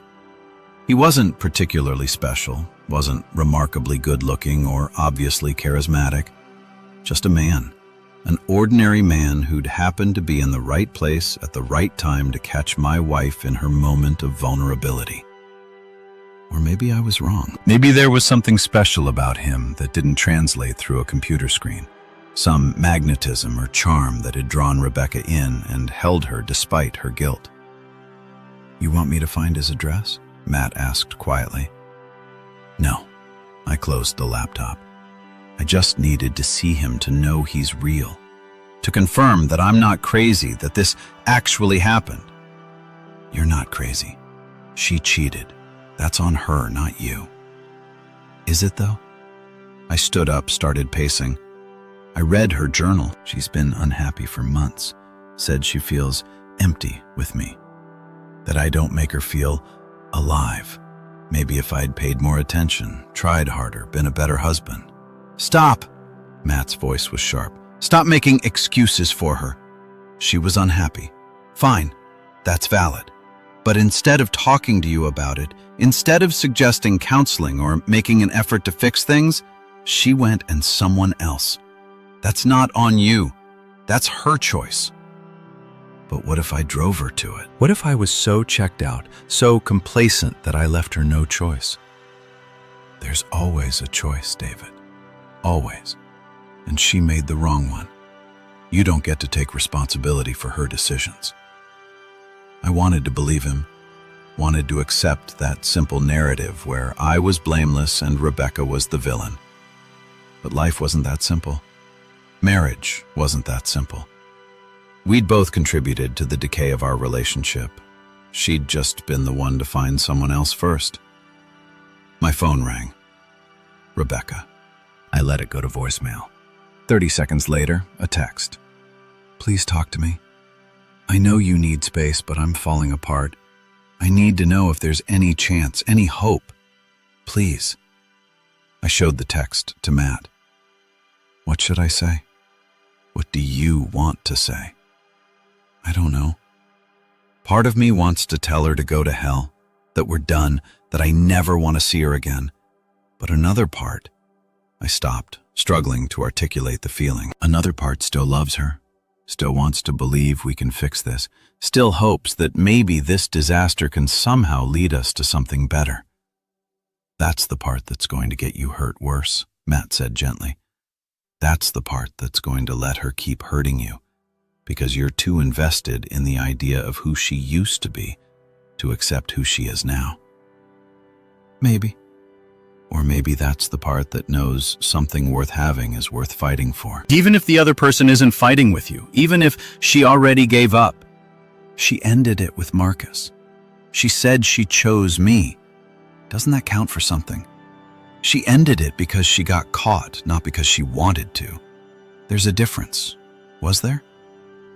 I didn't know anymore. Everything was tangled up. Her guilt and her love, my anger and my hope, the past we'd shared and the uncertain future ahead. I typed out a response. I need more time. Stop texting. Stop calling. When I'm ready to talk, I'll reach out. Until then, leave me alone. Her reply was immediate. Okay, I understand. I love you. I turned off my phone and looked at Matt. I need to get drunk, really properly drunk. Can we do that? Just forget about all of this for one night. He grinned. Thought you'd never ask. There's a dive bar 3 blocks from here. Pool tables, cheap beer.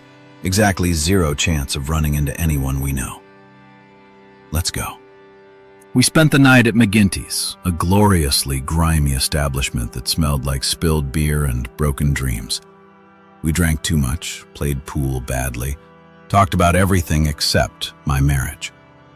Matt told stories about his nightmare dates, about the woman who'd catfished him with photos from 10 years ago, about the one who'd brought her mother on their first date. I laughed until my sides hurt, grateful for the distraction, for the reminder that life contained humor and absurdity alongside pain. At midnight, appropriately drunk, I found myself telling the bartender, a woman in her 50s with tired eyes and a kind smile, about Rebecca. "My wife cheated on me," I said, the words slurring slightly. 3 months with some guy named Marcus who works in private equity, and the worst part, I still love her. How up at all, honey? Love doesn't die just because someone betrays you. Would be easier if it did, but the heart's got its own timeline. What should I do? I can't tell you that. But I can tell you this. Whatever you decide, make sure it's something you can live with, because you're the one who has to wake up with that choice every morning. Not her, not your friends, you. So, choose something you can live with. It was the same advice my father had given me. Essentially, choose what I could live with. But how did I know what that was? How did I know if I could live with forgiveness, or if I could live with walking away? Matt eventually called us an Uber. We stumbled back to his apartment, me leaning on him for support, both of us laughing at nothing and everything. He helped me to the futon, made sure I had water and aspirin for the inevitable hangover, and then disappeared into his room. I lay there in the darkness, drunk and exhausted, and still somehow thinking about Rebecca, about her journal entries, about her pain and confusion, about the fact that she'd been suffering too in her own way, even as she was causing me to suffer. Life would be so much easier if betrayal was simple. If the person who hurt you was purely evil, purely selfish, purely wrong. But Rebecca wasn't any of those things. She was just human, flawed and confused, and making terrible choices while trying to find her way through her own darkness. Did that excuse what she'd done? No. Did it complicate my anger? Absolutely. I fell asleep thinking about the journal, about her words. I don't know who I am anymore. And I realized that I didn't know who I was anymore either. My identity had become so wrapped up in our marriage that losing it felt like losing myself. Maybe that was the real problem. Not that we'd fallen out of love, but that we'd become so merged that neither of us existed as individuals anymore. We were just David and Rebecca, a unit without internal distinction.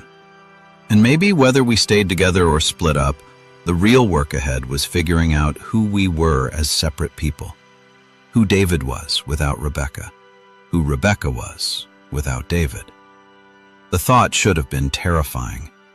Instead, it felt almost liberating. I closed my eyes and let sleep take me, pulling me down into dreams where nothing made sense and everything was possible. Saturday morning arrived with a hangover that felt like divine punishment and sunlight that stabbed through Matt's curtains like accusations. I stumbled to the bathroom, swallowed 3 aspirin, and stood under the shower until the hot water ran cold. Charlie wed at the door, needing to be walked, and I forced myself into clothes and out into the world. The neighborhood was alive with weekend activity, couples walking hand in hand to brunch, families loading into cars for soccer games, a man washing his car in his driveway while his wife gardened nearby.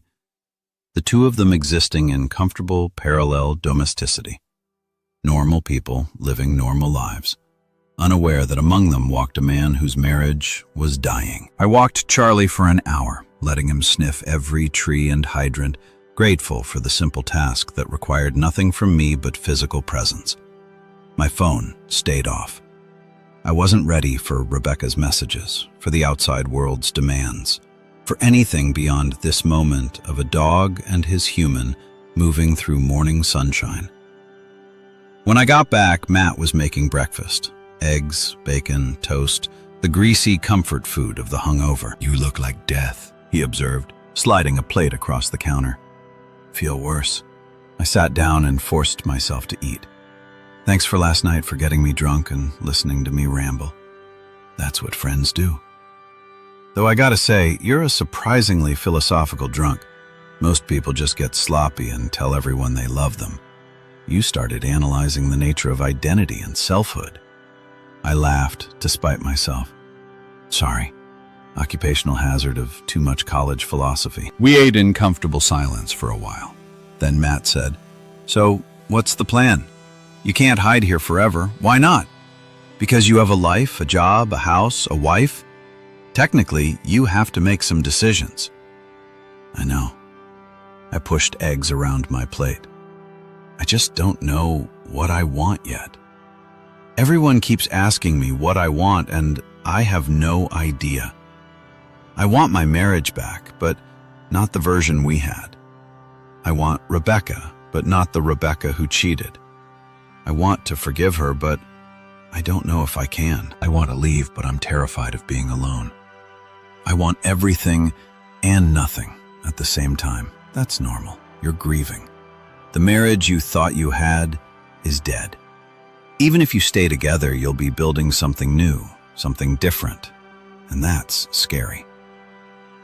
When did you become so wise about relationships?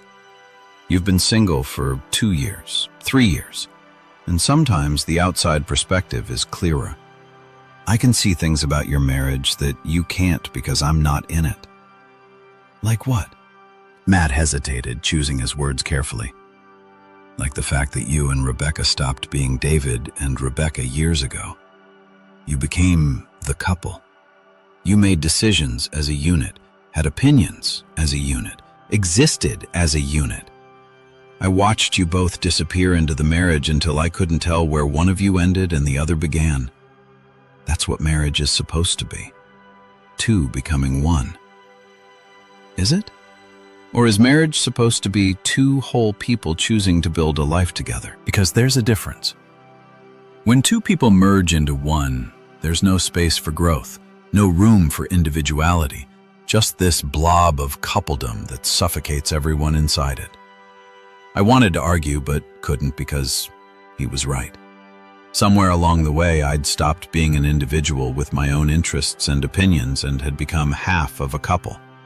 We'd stopped doing things separately, stopped having our own friends, stopped pursuing our own hobbies. Everything was shared, joint, mutual, until there was nothing left that was just mine or just hers. So what am I supposed to do? If we stay together, how do we not make the same mistakes? Therapy, for one, individual and couples. You need to figure out who you are outside the marriage, and she needs to figure out who she is. Then you can decide if those two people actually want to be together or if you're just staying out of habit and fear. My phone, still off, sat on the counter like a bomb. Eventually, I'd have to turn it on, have to face whatever messages were waiting, have to make decisions instead of just existing in this limbo. But not yet. "Want to do something today?" I asked. Something completely unrelated to my disaster of a life? Matt grinned. "Baseball game. The minor league team is playing it too. We can drink overpriced beer, eat terrible hot dogs, and watch people who aren't us fail at things." Perfect. We went to the game, sat in the bleachers under the autumn sun, and watched the home team lose spectacularly. The normally of it, the crowd, the music, the smell of popcorn and grass, felt like medicine. For a few hours, I was just a guy at a baseball game, not a betrayed husband or a grieving man or someone whose life was in shambles. Just a person existing in the present moment. My mind wandered during the 7th inning stretch. I found myself thinking about the photograph, the one I'd taken and sent and then deleted. That moment when I decided to document the betrayal instead of confronting it immediately. Why had I done that? What instinct had driven me to capture evidence before taking action? Maybe I'd known even then that Rebecca would try to explain it away, would try to make me doubt what I'd seen. The photograph had been protection against gaslighting, proof that I wasn't crazy, that what I'd witnessed was real. But then I deleted it, thrown away the evidence, because I didn't want to be the kind of man who carried his wife's betrayal in his pocket. Didn't want proof to become a weapon I'd wield every time we fought. Didn't want to be defined by this moment forever. Had that been the right choice? I still didn't know. "You were thinking about her," Nat said without looking at me. "How do you know?" "You get this look like you're solving a complicated math problem in your head." "It's the same look you had in college when you were trying to figure out your philosophy papers." "Can't turn my brain off." "Have you thought about writing it all down? Not to send to her, just for yourself. Sometimes putting it on paper helps clarify what you're feeling." "You sound like a therapist." "My mom's a therapist. Some of it rubbed off." He turned to look at me. "Seriously, though, you're trying to process years of marriage, months of betrayal, and a lifetime of expectations all at once. That's too much to hold in your head. Write it down, see what comes out." The idea appealed to me. Structure, order, a way to organize the chaos. We stayed until the game ended, then walked back to Matt's apartment through streets turning gold in the late afternoon light. I stopped at a convenience store, bought a cheap notebook and a pack of pens. Matt raised an eyebrow, but didn't comment. Back at the apartment, I sat at Matt's kitchen table and opened the notebook to the first page, stared at the blank lines. Where did you even start when your entire life had become a story you didn't recognize? I started with the photograph, with that moment in Marcello's when I'd seen Rebecca and everything changed. The worst part wasn't the betrayal itself. It was realizing how long I'd been living in a lie. How many moments that I thought were real were actually performances. How many I love yous were just words without substance behind them. How do you grieve a marriage that you thought was solid but was actually hollow? The words came slowly at first, then faster. I wrote about the text message, about seeing her kiss Marcus, about the photograph I'd taken and sent and deleted, about the confrontation and her confession, about her journal and her pain and the fact that she'd been suffering too. I wrote about my own failures, the ways I'd stopped trying, stopped asking questions, stopped being curious about who she was becoming, the way I'd let our marriage become routine instead of relationship. Marriage is supposed to be a choice you make every day, but somewhere along the way, it stopped being a choice and became just a state of being. We were married the way we were human. It was just a fact, not something we actively maintain. And facts don't require effort, don't require attention, don't require love. They just exist until they don't. I wrote until my hand cramped and my head hurt and Matt ordered pizza for dinner. Then I closed the notebook and felt something shift inside me. Not resolution, not clarity, but a small measure of peace. Like naming the thing made it less overwhelming. "Feel better?" Matt asked, handing me a slice of pepperoni. "A little. It's still a mess, but at least now it's a mess. I can see, can organize, can maybe start to clean up." "You going to talk to her?" "To Rebecca eventually, but not yet. I need more time to think, to figure out what I actually want instead of just reacting to what she did." We ate pizza and watched a movie, something mindless with explosions and car chases that required no emotional investment. Charlie curled up at my feet, snoring softly. And I felt a strange contentment. Not happiness, exactly, but the absence of active pain, a neutral space where I could just exist without constantly hurting. Sunday morning, I finally turned on my phone. 17 texts from Rebecca, 4 voicemails, and surprisingly, a text from my mother. "Your father told me what happened. I'm so sorry, sweetheart. Call me when you're ready. Love you." I called her first, easier than dealing with Rebecca's messages. easier than making decisions about my marriage. "David," Mom's voice was warm, concerned. "How are you holding up?" "I don't know. Some moments I'm okay. Others I'm falling apart. It's like grief, but the person isn't dead, just changed into someone I don't recognize." "I know." And she did know, had walked this path herself 20 years ago. It gets easier. The raw edge dulls, but it never fully goes away. You just learn to live with it. "Dad said you almost didn't stay together." We didn't. Not the same marriage, anyway. The marriage we had before died. We had to build something completely new. And it was hard. God, David, it was so hard. There were days I hated him, days I wanted to leave, days I stayed only because I didn't know how to leave. But you stayed eventually, not immediately. I moved out for 2 months, lived with your grandmother, made him prove he was serious about changing, made him go to therapy, made him earn back my trust, inch by painful inch. Did he earn it back? Mostly. She laughed, but there was sadness in it. I still have moments of doubt, still have days where something triggers the memory and I'm back in that place of pain. But those moments are rarer now. And the marriage we built, it's different, more honest, less about performance and more about truth. Rebecca says she wants to save our marriage, but I don't know if I want to save it or if I just want to escape. Then don't decide yet. Take all the time you need. And David, whatever you choose, make sure it's for you, not for her, not for us, not for what people expect. For you.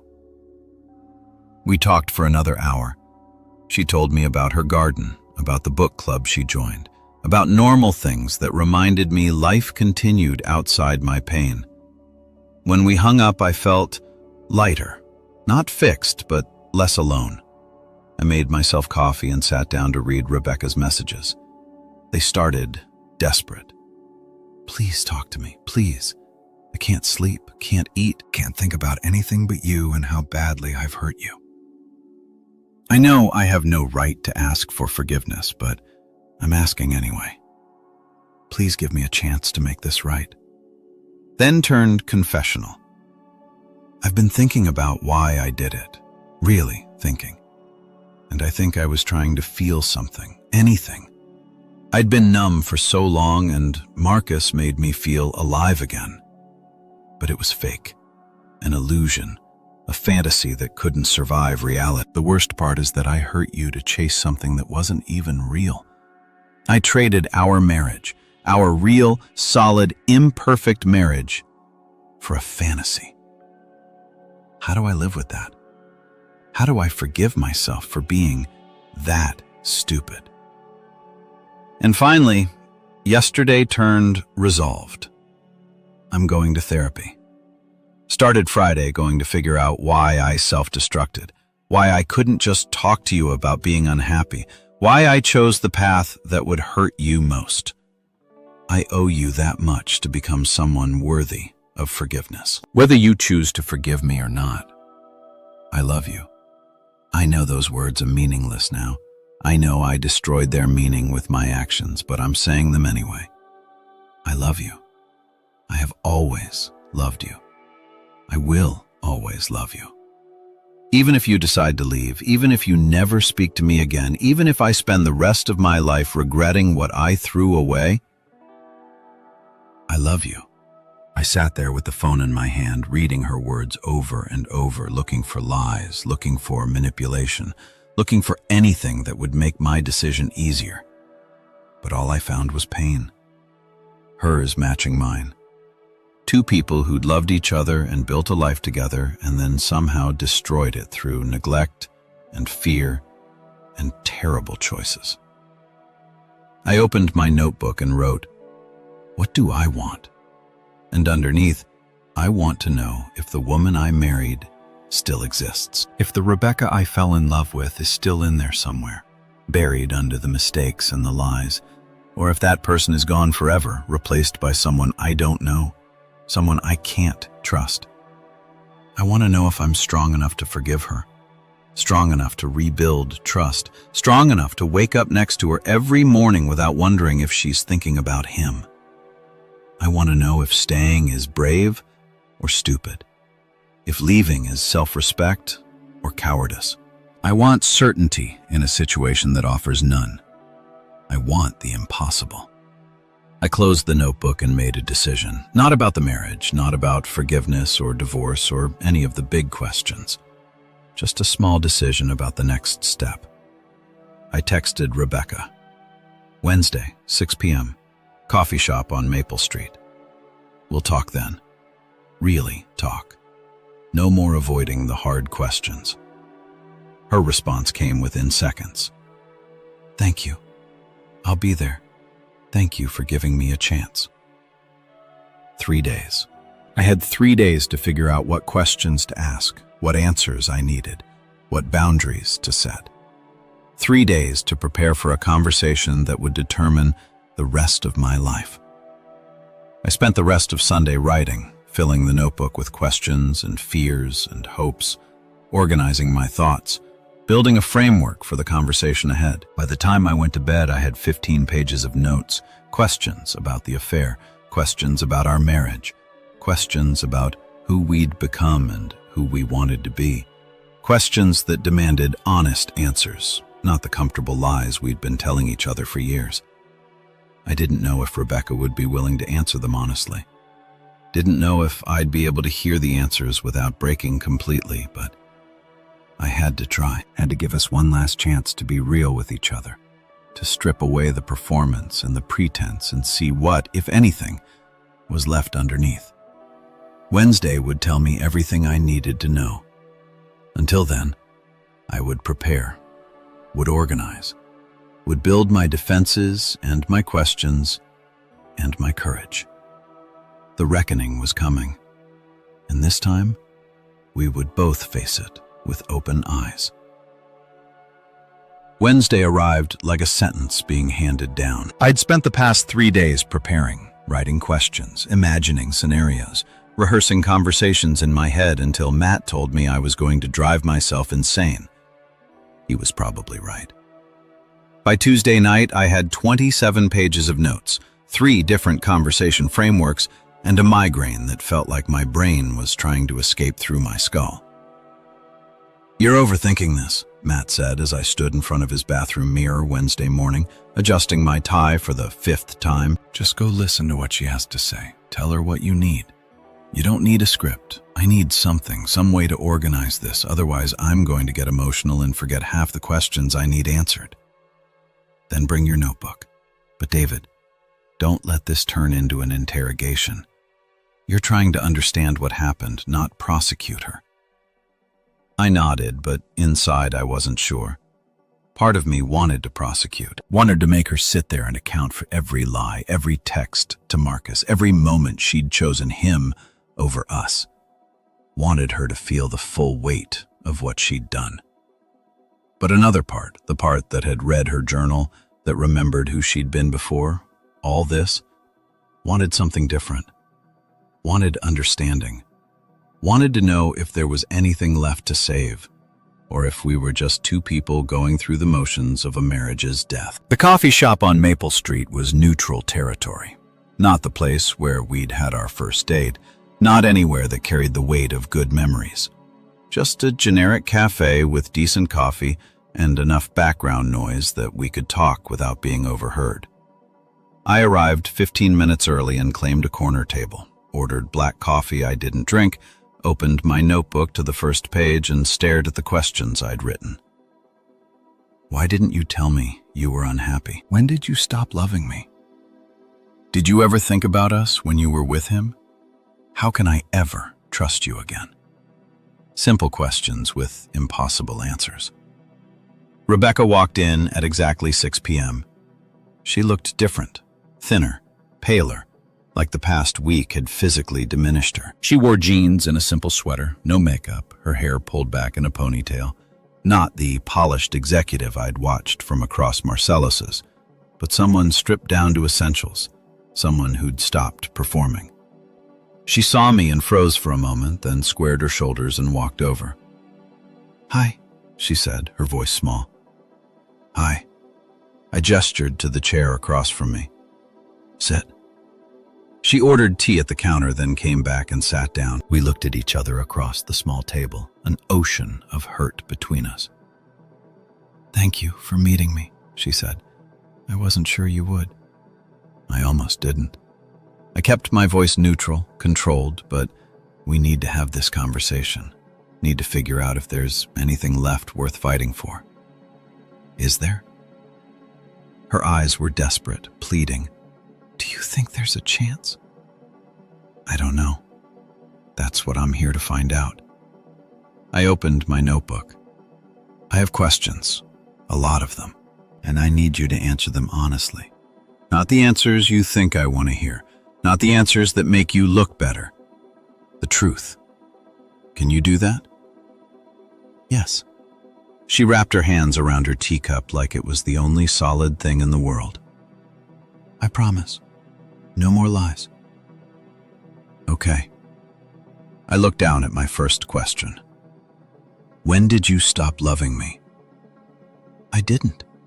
Her answer was immediate, fierce. "I know you don't believe me, but I never stopped loving you. Not for a single moment." "Then how could you do it? How could you sleep with him while claiming to love me?" She was quiet for a long moment, choosing her words carefully. "Because love isn't enough.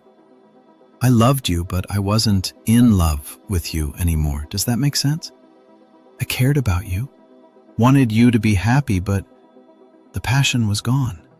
The excitement, the feeling that you saw me as anything other than your wife.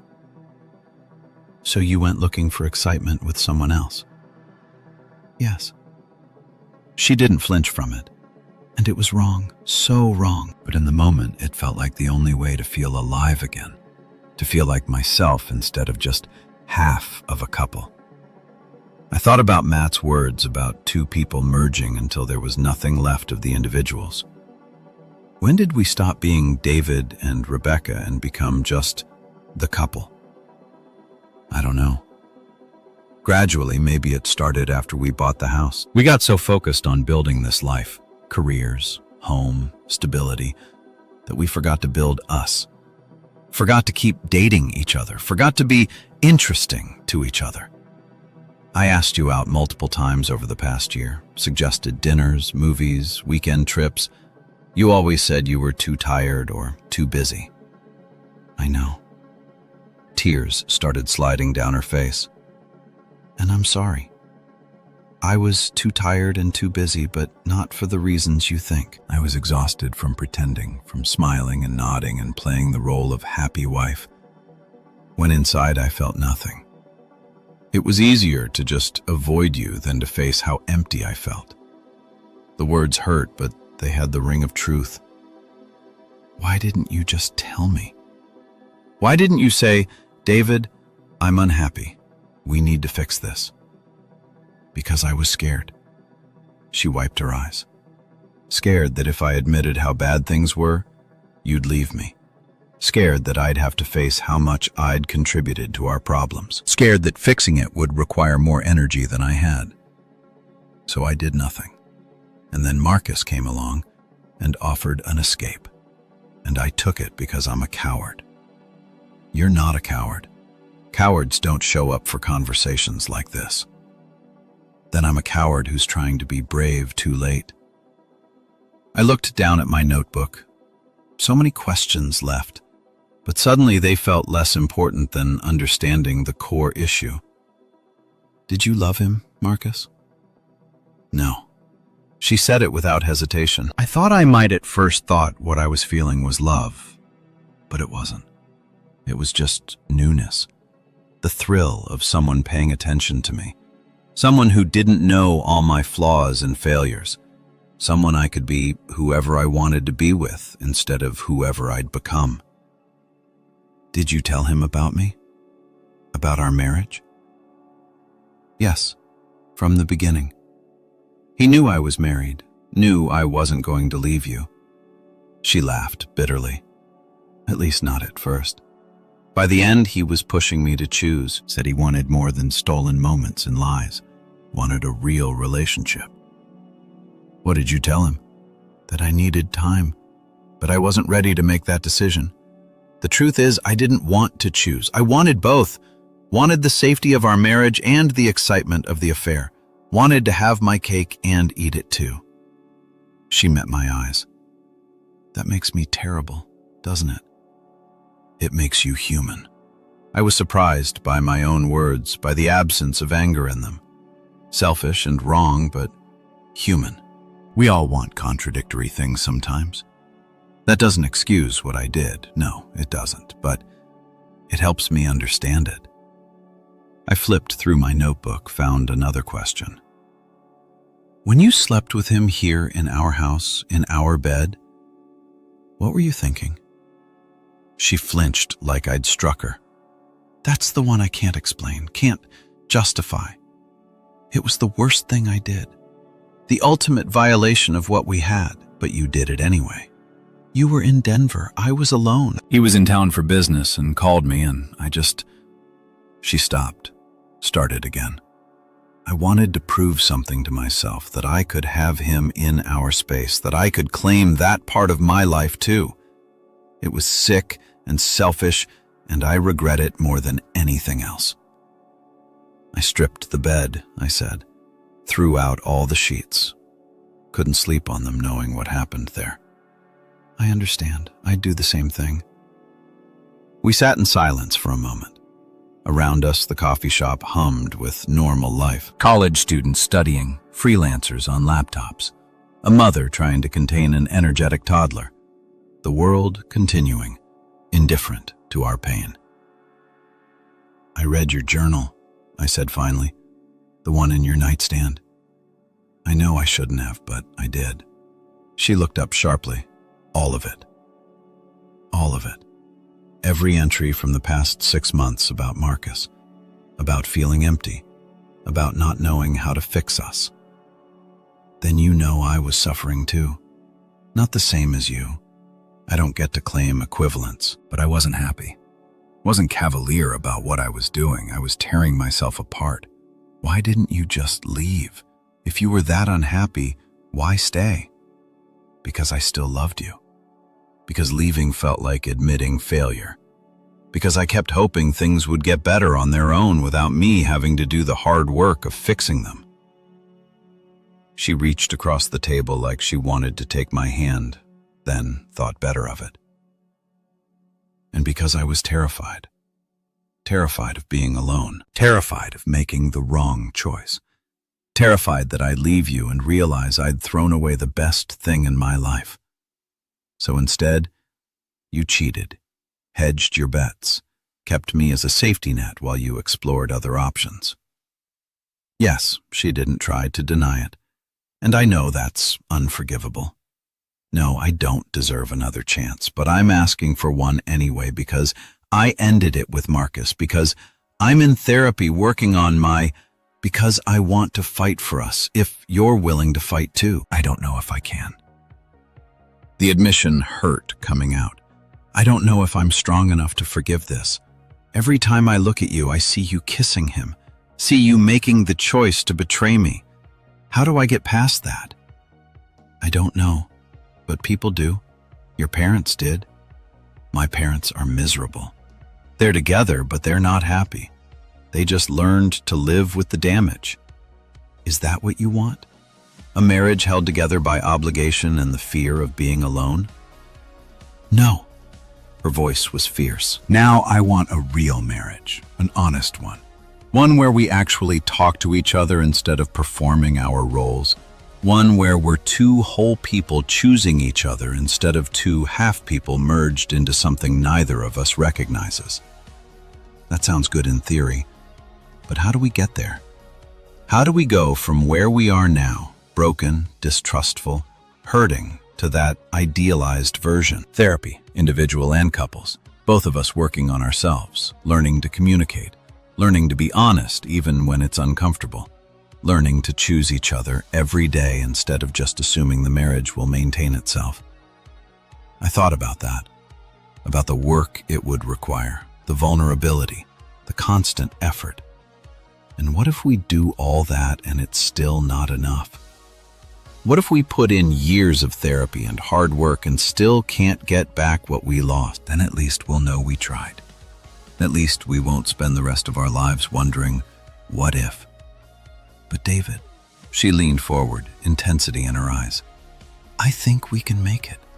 I think we can build something better than what we had because now we know what the problems are. Now we're being honest. Now we're not just coasting on autopilot. You make it sound so simple. It's not simple. It's the hardest thing I've ever had to face, but I'm willing to do the work if you are. I looked at her, really looked at her and saw past the betrayal to the person underneath. The woman I'd married, the woman I'd loved, the woman who'd made terrible choices but was now trying to find her way back. Did I still love her? Yes. Did I trust her? No. Could I forgive her? Maybe eventually with time and work and proof that she was serious about changing.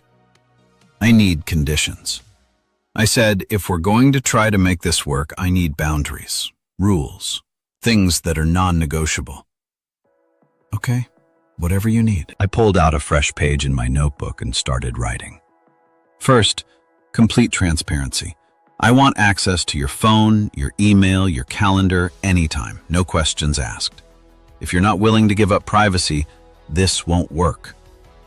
Agreed. Second, individual therapy for both of us, not just couples therapy. We both need to work on our own issues before we can fix us. Already started. I'm seeing Dr. Vance twice a week. Third, no contact with Marcus ever. If he reaches out, you tell me immediately. If you run into him at a conference, you leave. Zero tolerance. He's blocked on everything, phone, email, social media. I haven't spoken to him since last Wednesday when I ended it. Fourth, we live separately for now. I'm not ready to come home yet. Not ready to share a bed or play house. We can date. Actually date, like when we first met, but I need my own space to process this. She looked like I'd slapped her, but nodded. How long? I don't know. As long as I need. Could be weeks, could be months. I'm not setting a timeline. Okay. Her voice was small. Anything else? Yeah, one more thing. I looked her in the eyes. If you ever lie to me again about anything, no matter how small, we're done. Immediately. No second chances, no explanations. I walk away and we're finished because I can maybe forgive the affair, but I can't forgive continued lying. Trust is rebuilt through consistent honesty over time. One lie destroys all of that. Do you understand? I understand. Tears were streaming down her face. Now I swear to you, David, no more lies, no more secrets, complete honesty, even when it hurts. Good. I closed my notebook. Then we try. But I'm not promising anything. I'm not promising I'll forgive you or that we'll make it or that we'll live happily ever after. I'm promising I'll try. That's all I can give you right now. That's more than I deserve. She reached across the table again, and this time I let her take my hand. Her fingers were cold, trembling. Thank you. Thank you for not giving up on us. I haven't given up, but I haven't committed to staying either. We're in limbo, in a trial period. And if at any point I decide this isn't working, that the damage is too deep, I reserve the right to walk away. I understand. That's fair. We sat there holding hands across the table. Two people who'd loved each other and hurt each other, and were now trying to find their way through the wreckage. It wasn't romantic. It wasn't a happy ending. It was just two damaged people choosing to try, knowing they might fail, knowing the road ahead was long and painful. I should go, I said eventually. I need time to process this, to think about what comes next. When can I see you again?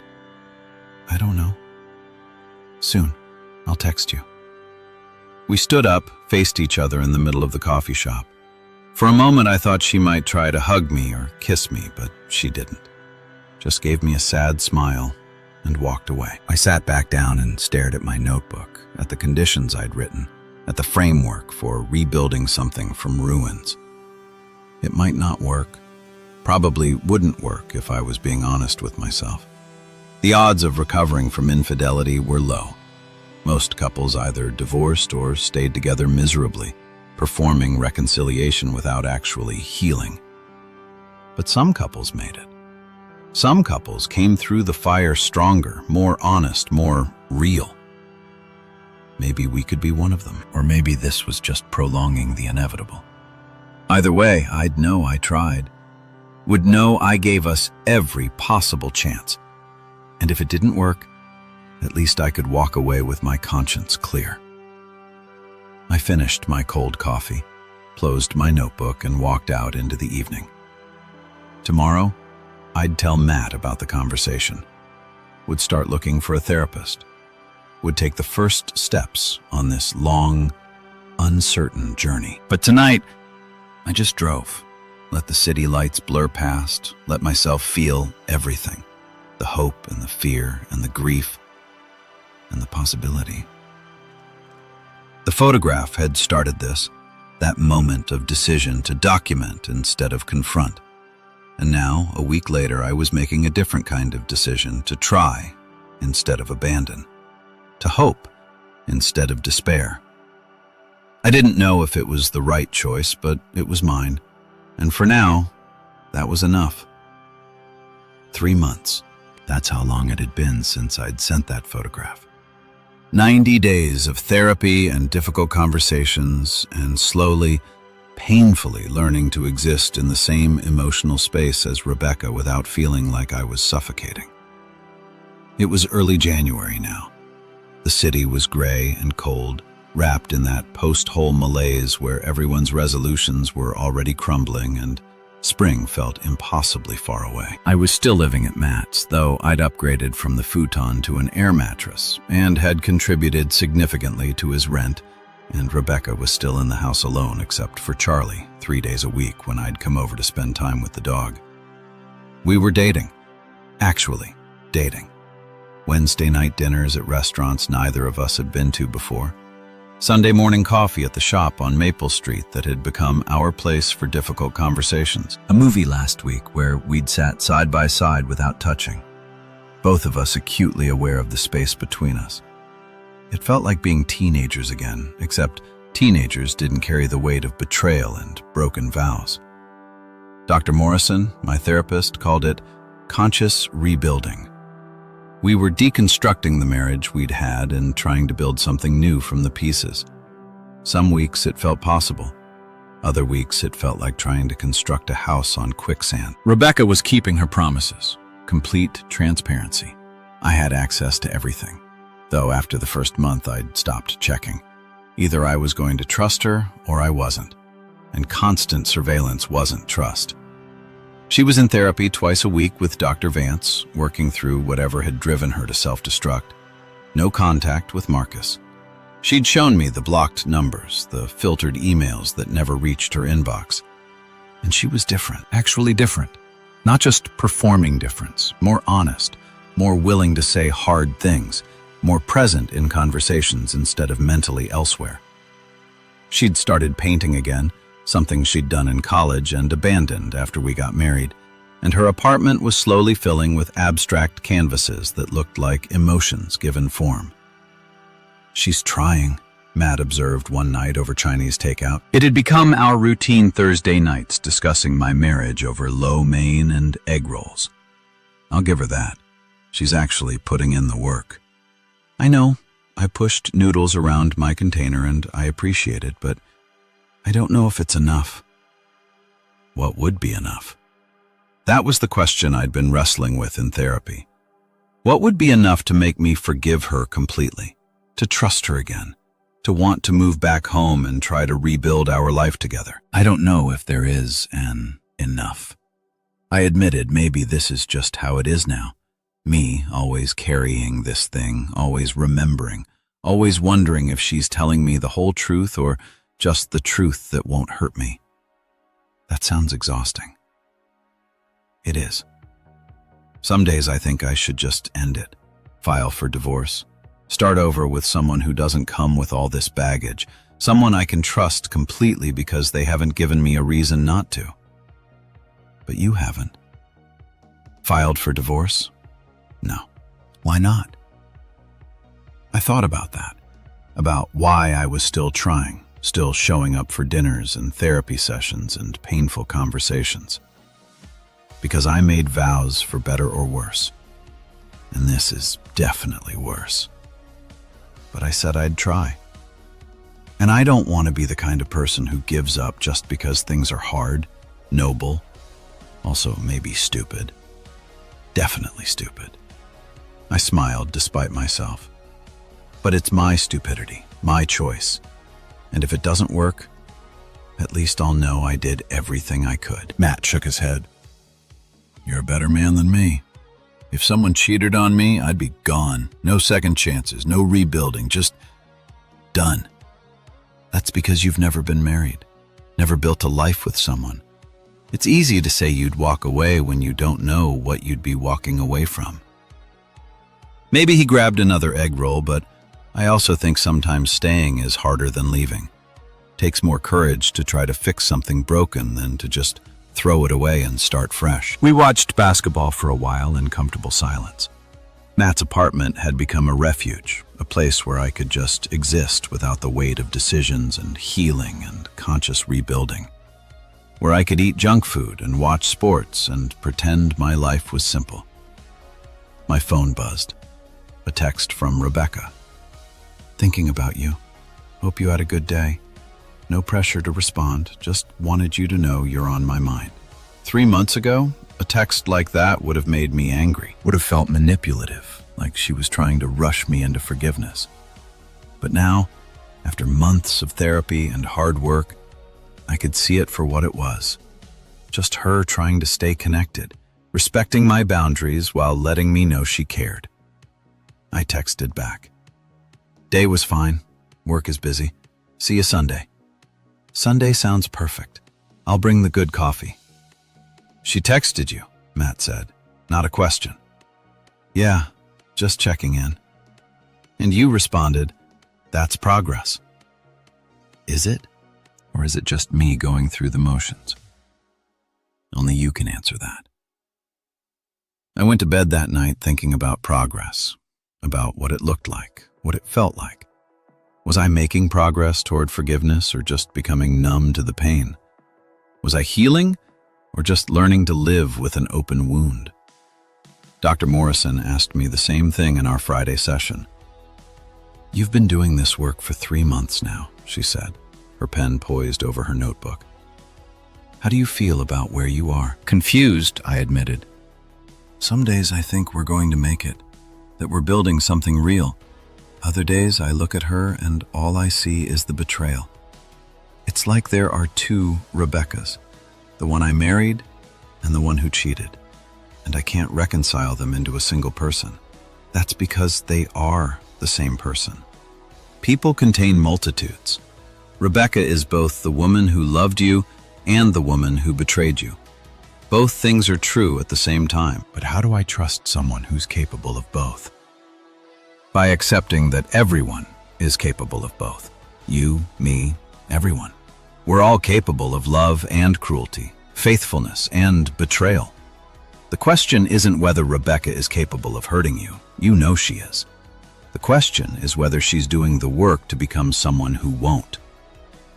I thought about that. About the Rebecca I'd been spending time with over the past 3 months. The one who showed up for therapy, who answered my hard questions without deflecting, who'd rebuilt her life around honesty instead of convenience. She's trying, I said.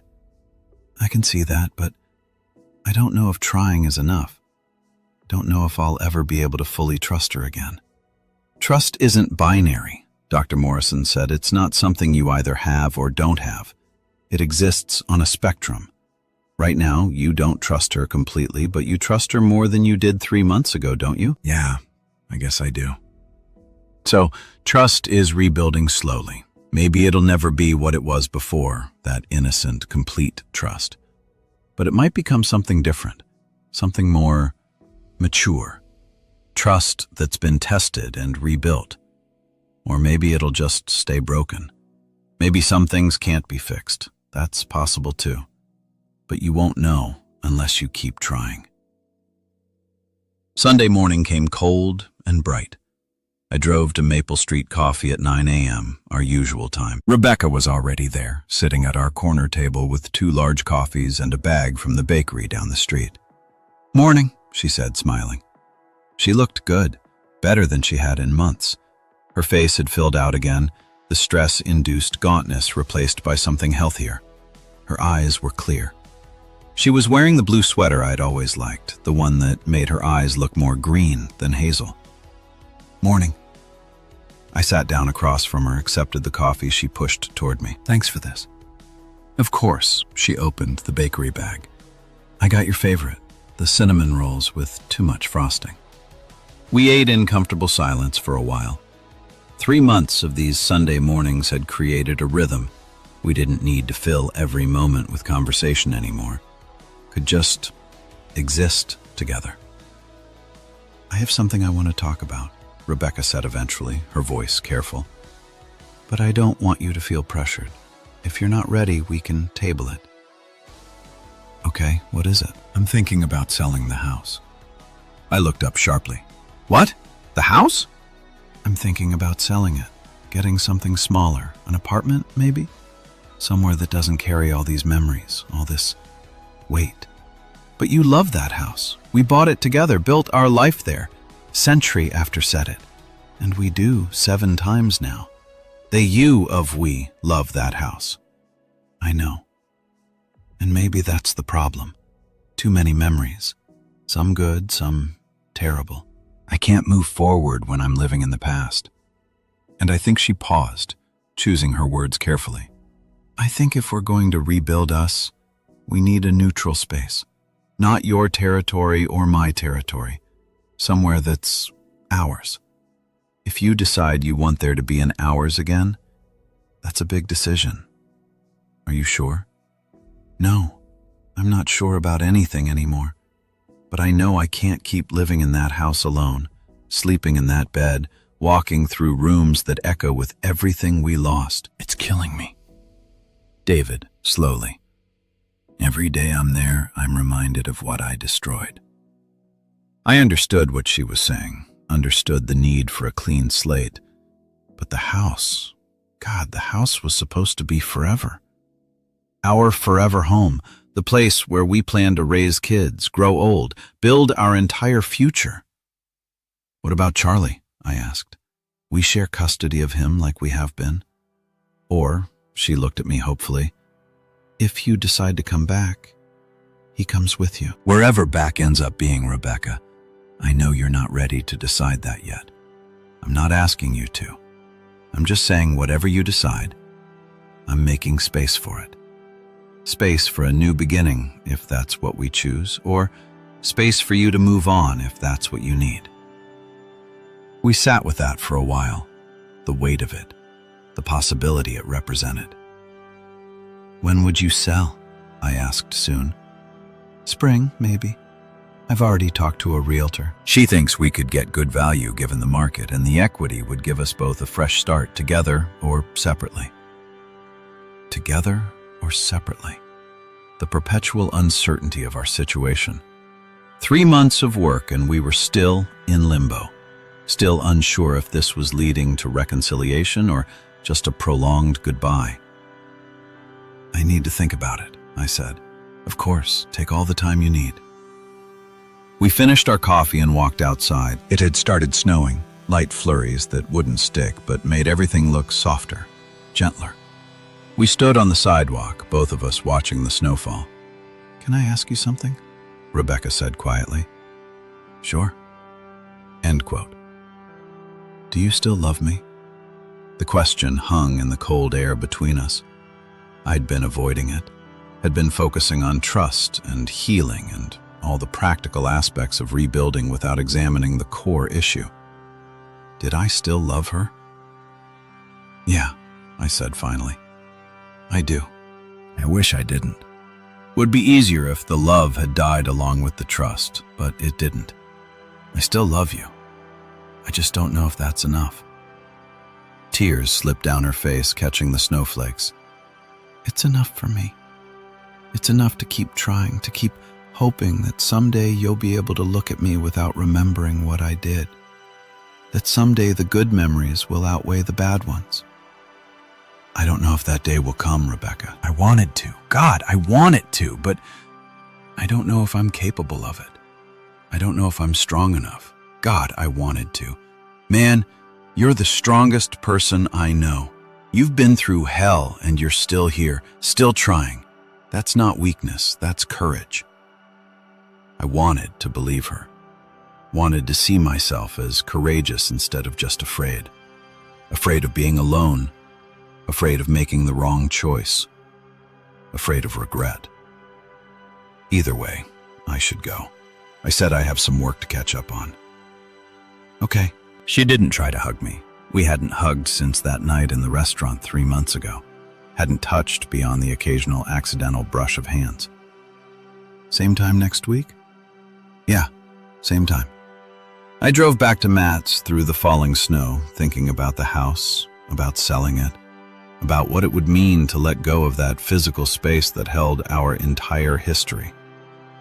Maybe Rebecca was right.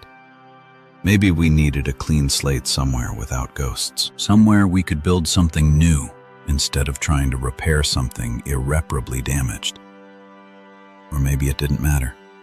Maybe no amount of new spaces or fresh starts could fix what was broken between us. That evening I sat down with my notebook, the same one I'd started 3 months ago, now nearly full, flipped through pages of questions and fears and observations. Saw the arc of my journey from devastation to this precarious place of tentative hope. I turned to a fresh page and wrote, Progress Report, 3 months. What's better? The rage has dulled, still there but not consuming. I can look at her without feeling nauseated. We can have conversations that aren't just about the affair. She's keeping her promises. No lies that I know of. I'm sleeping better. The nightmares are less frequent. What's not better? I still don't trust her. Not really. I still see Marcus when I close my eyes. Still imagine them together. I still live at Matt's. Still can't imagine moving back home. I still don't know if I want to save this marriage or if I'm just afraid to end it. I still feel broken, like something essential in me died that night at Marcello's. Questions I still can't answer. Will I ever fully forgive her? Will I ever stop wondering if she's lying? Will I ever be able to make love to her without thinking about him? Will I ever trust her enough to give her my whole heart again? Am I rebuilding or just prolonging the inevitable? I closed the notebook and stared out Matt's window at the falling snow. 3 months of work. 3 months of therapy and difficult conversations and conscious rebuilding. And I still didn't know if we were going to make it. But I was still here, still trying. And maybe that was the definition of love after betrayal. Not the absence of doubt, but the presence of commitment despite it. Not certainty, but the willingness to stay uncertain. Not trust, but the desire to rebuild it. My phone buzzed. Rebecca, again, thank you for today, for listening, for still being willing to try. I know I don't deserve it, but I'm grateful for it. Sleep well. I looked at the message for a long time before responding. You're welcome. Sleep well too. It wasn't much. Wasn't a declaration of love or a promise of forever. Just 2 people being kind to each other in the midst of pain. But maybe kindness was how you started. Maybe you rebuilt trust, not through grand gestures, but through small moments of gentleness, through showing up, through trying. Tomorrow I'd go to work. Tomorrow night I'd have therapy. Next week, I'd see Rebecca again, and we'd have coffee and pastries and continue this slow, painful journey towards something we couldn't yet name. And someday, maybe next month, maybe next year, I'd know if we were going to make it. But not today. Today, I'd just keep trying. 6 months after the photograph, I stood in front of the house, our house, watching the sold sign being hammered into the lawn. Rebecca stood beside me, close but not touching, both of us witnessing the end of something. "Strange, isn't it?" she said quietly. 7 years in this house, and it takes 15 minutes to make it not ours anymore. Yeah. Ezcon, the new owners, were a young couple, probably where we'd been 7 years ago, full of hope and plans and certainty that their love would be enough. I wanted to warn them, wanted to tell them that love wasn't enough, that you had to keep choosing each other, keep trying, keep paying attention. But they wouldn't have listened. We wouldn't have listened either back then. Charlie pressed against my leg, sensing something significant was happening. Rebecca knelt down, buried her face in his fur. "You take good care of him," she whispered. "He'll miss this yard. He'll have a new yard." I'd signed a lease that morning, a small house with a fenced backyard 15 minutes from here. Neutral territory. You can visit him whenever you want. She stood up, wiping her eyes. "David, I know we'd been building to this moment for months. Through therapy and coffee dates and difficult conversations, through her selling the house and me finding a new place, through all the small steps that pointed toward a decision I'd been avoiding. I need to tell you something," I said, "and I need you to really hear me, okay? I forgive you." The words felt strange in my mouth, but true. Not because you've earned it or because enough time has passed, but because carrying the anger was killing me. So I forgive you. I release you from the debt you think you owe me. Her face crumpled. "Thank you, God. David, thank you." But I held up my hand. Forgiving you doesn't mean I can be married to you. Not anymore. Not the way we were. Understanding dawned in her eyes. Not surprised she'd known this was coming. We both had. "You're leaving?" "No. I left 6 months ago." I'm just finally saying it out loud. The snow had given way to spring, then summer. 6 months of rebuilding that had rebuilt me, but not us. 6 months of discovering that sometimes love isn't enough, that forgiveness doesn't equal reconciliation, that you can care deeply about someone and still need to walk away. I don't regret trying. I said, don't regret giving us every possible chance. But I can't do it anymore. Can't live in this limbo where I'm always waiting for the other shoe to drop. Always wondering if you're telling me the whole truth. Always measuring my trust like it's something you earn through good behavior. I understand. Her voice was steady, accepting.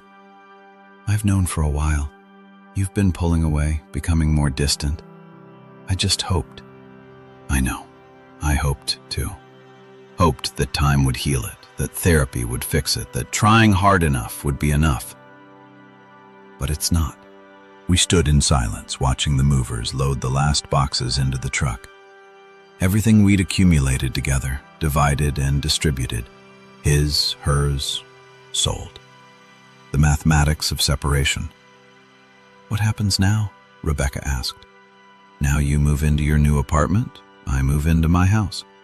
We file the papers, we split the assets, we tell our families. We move on. Will you hate me?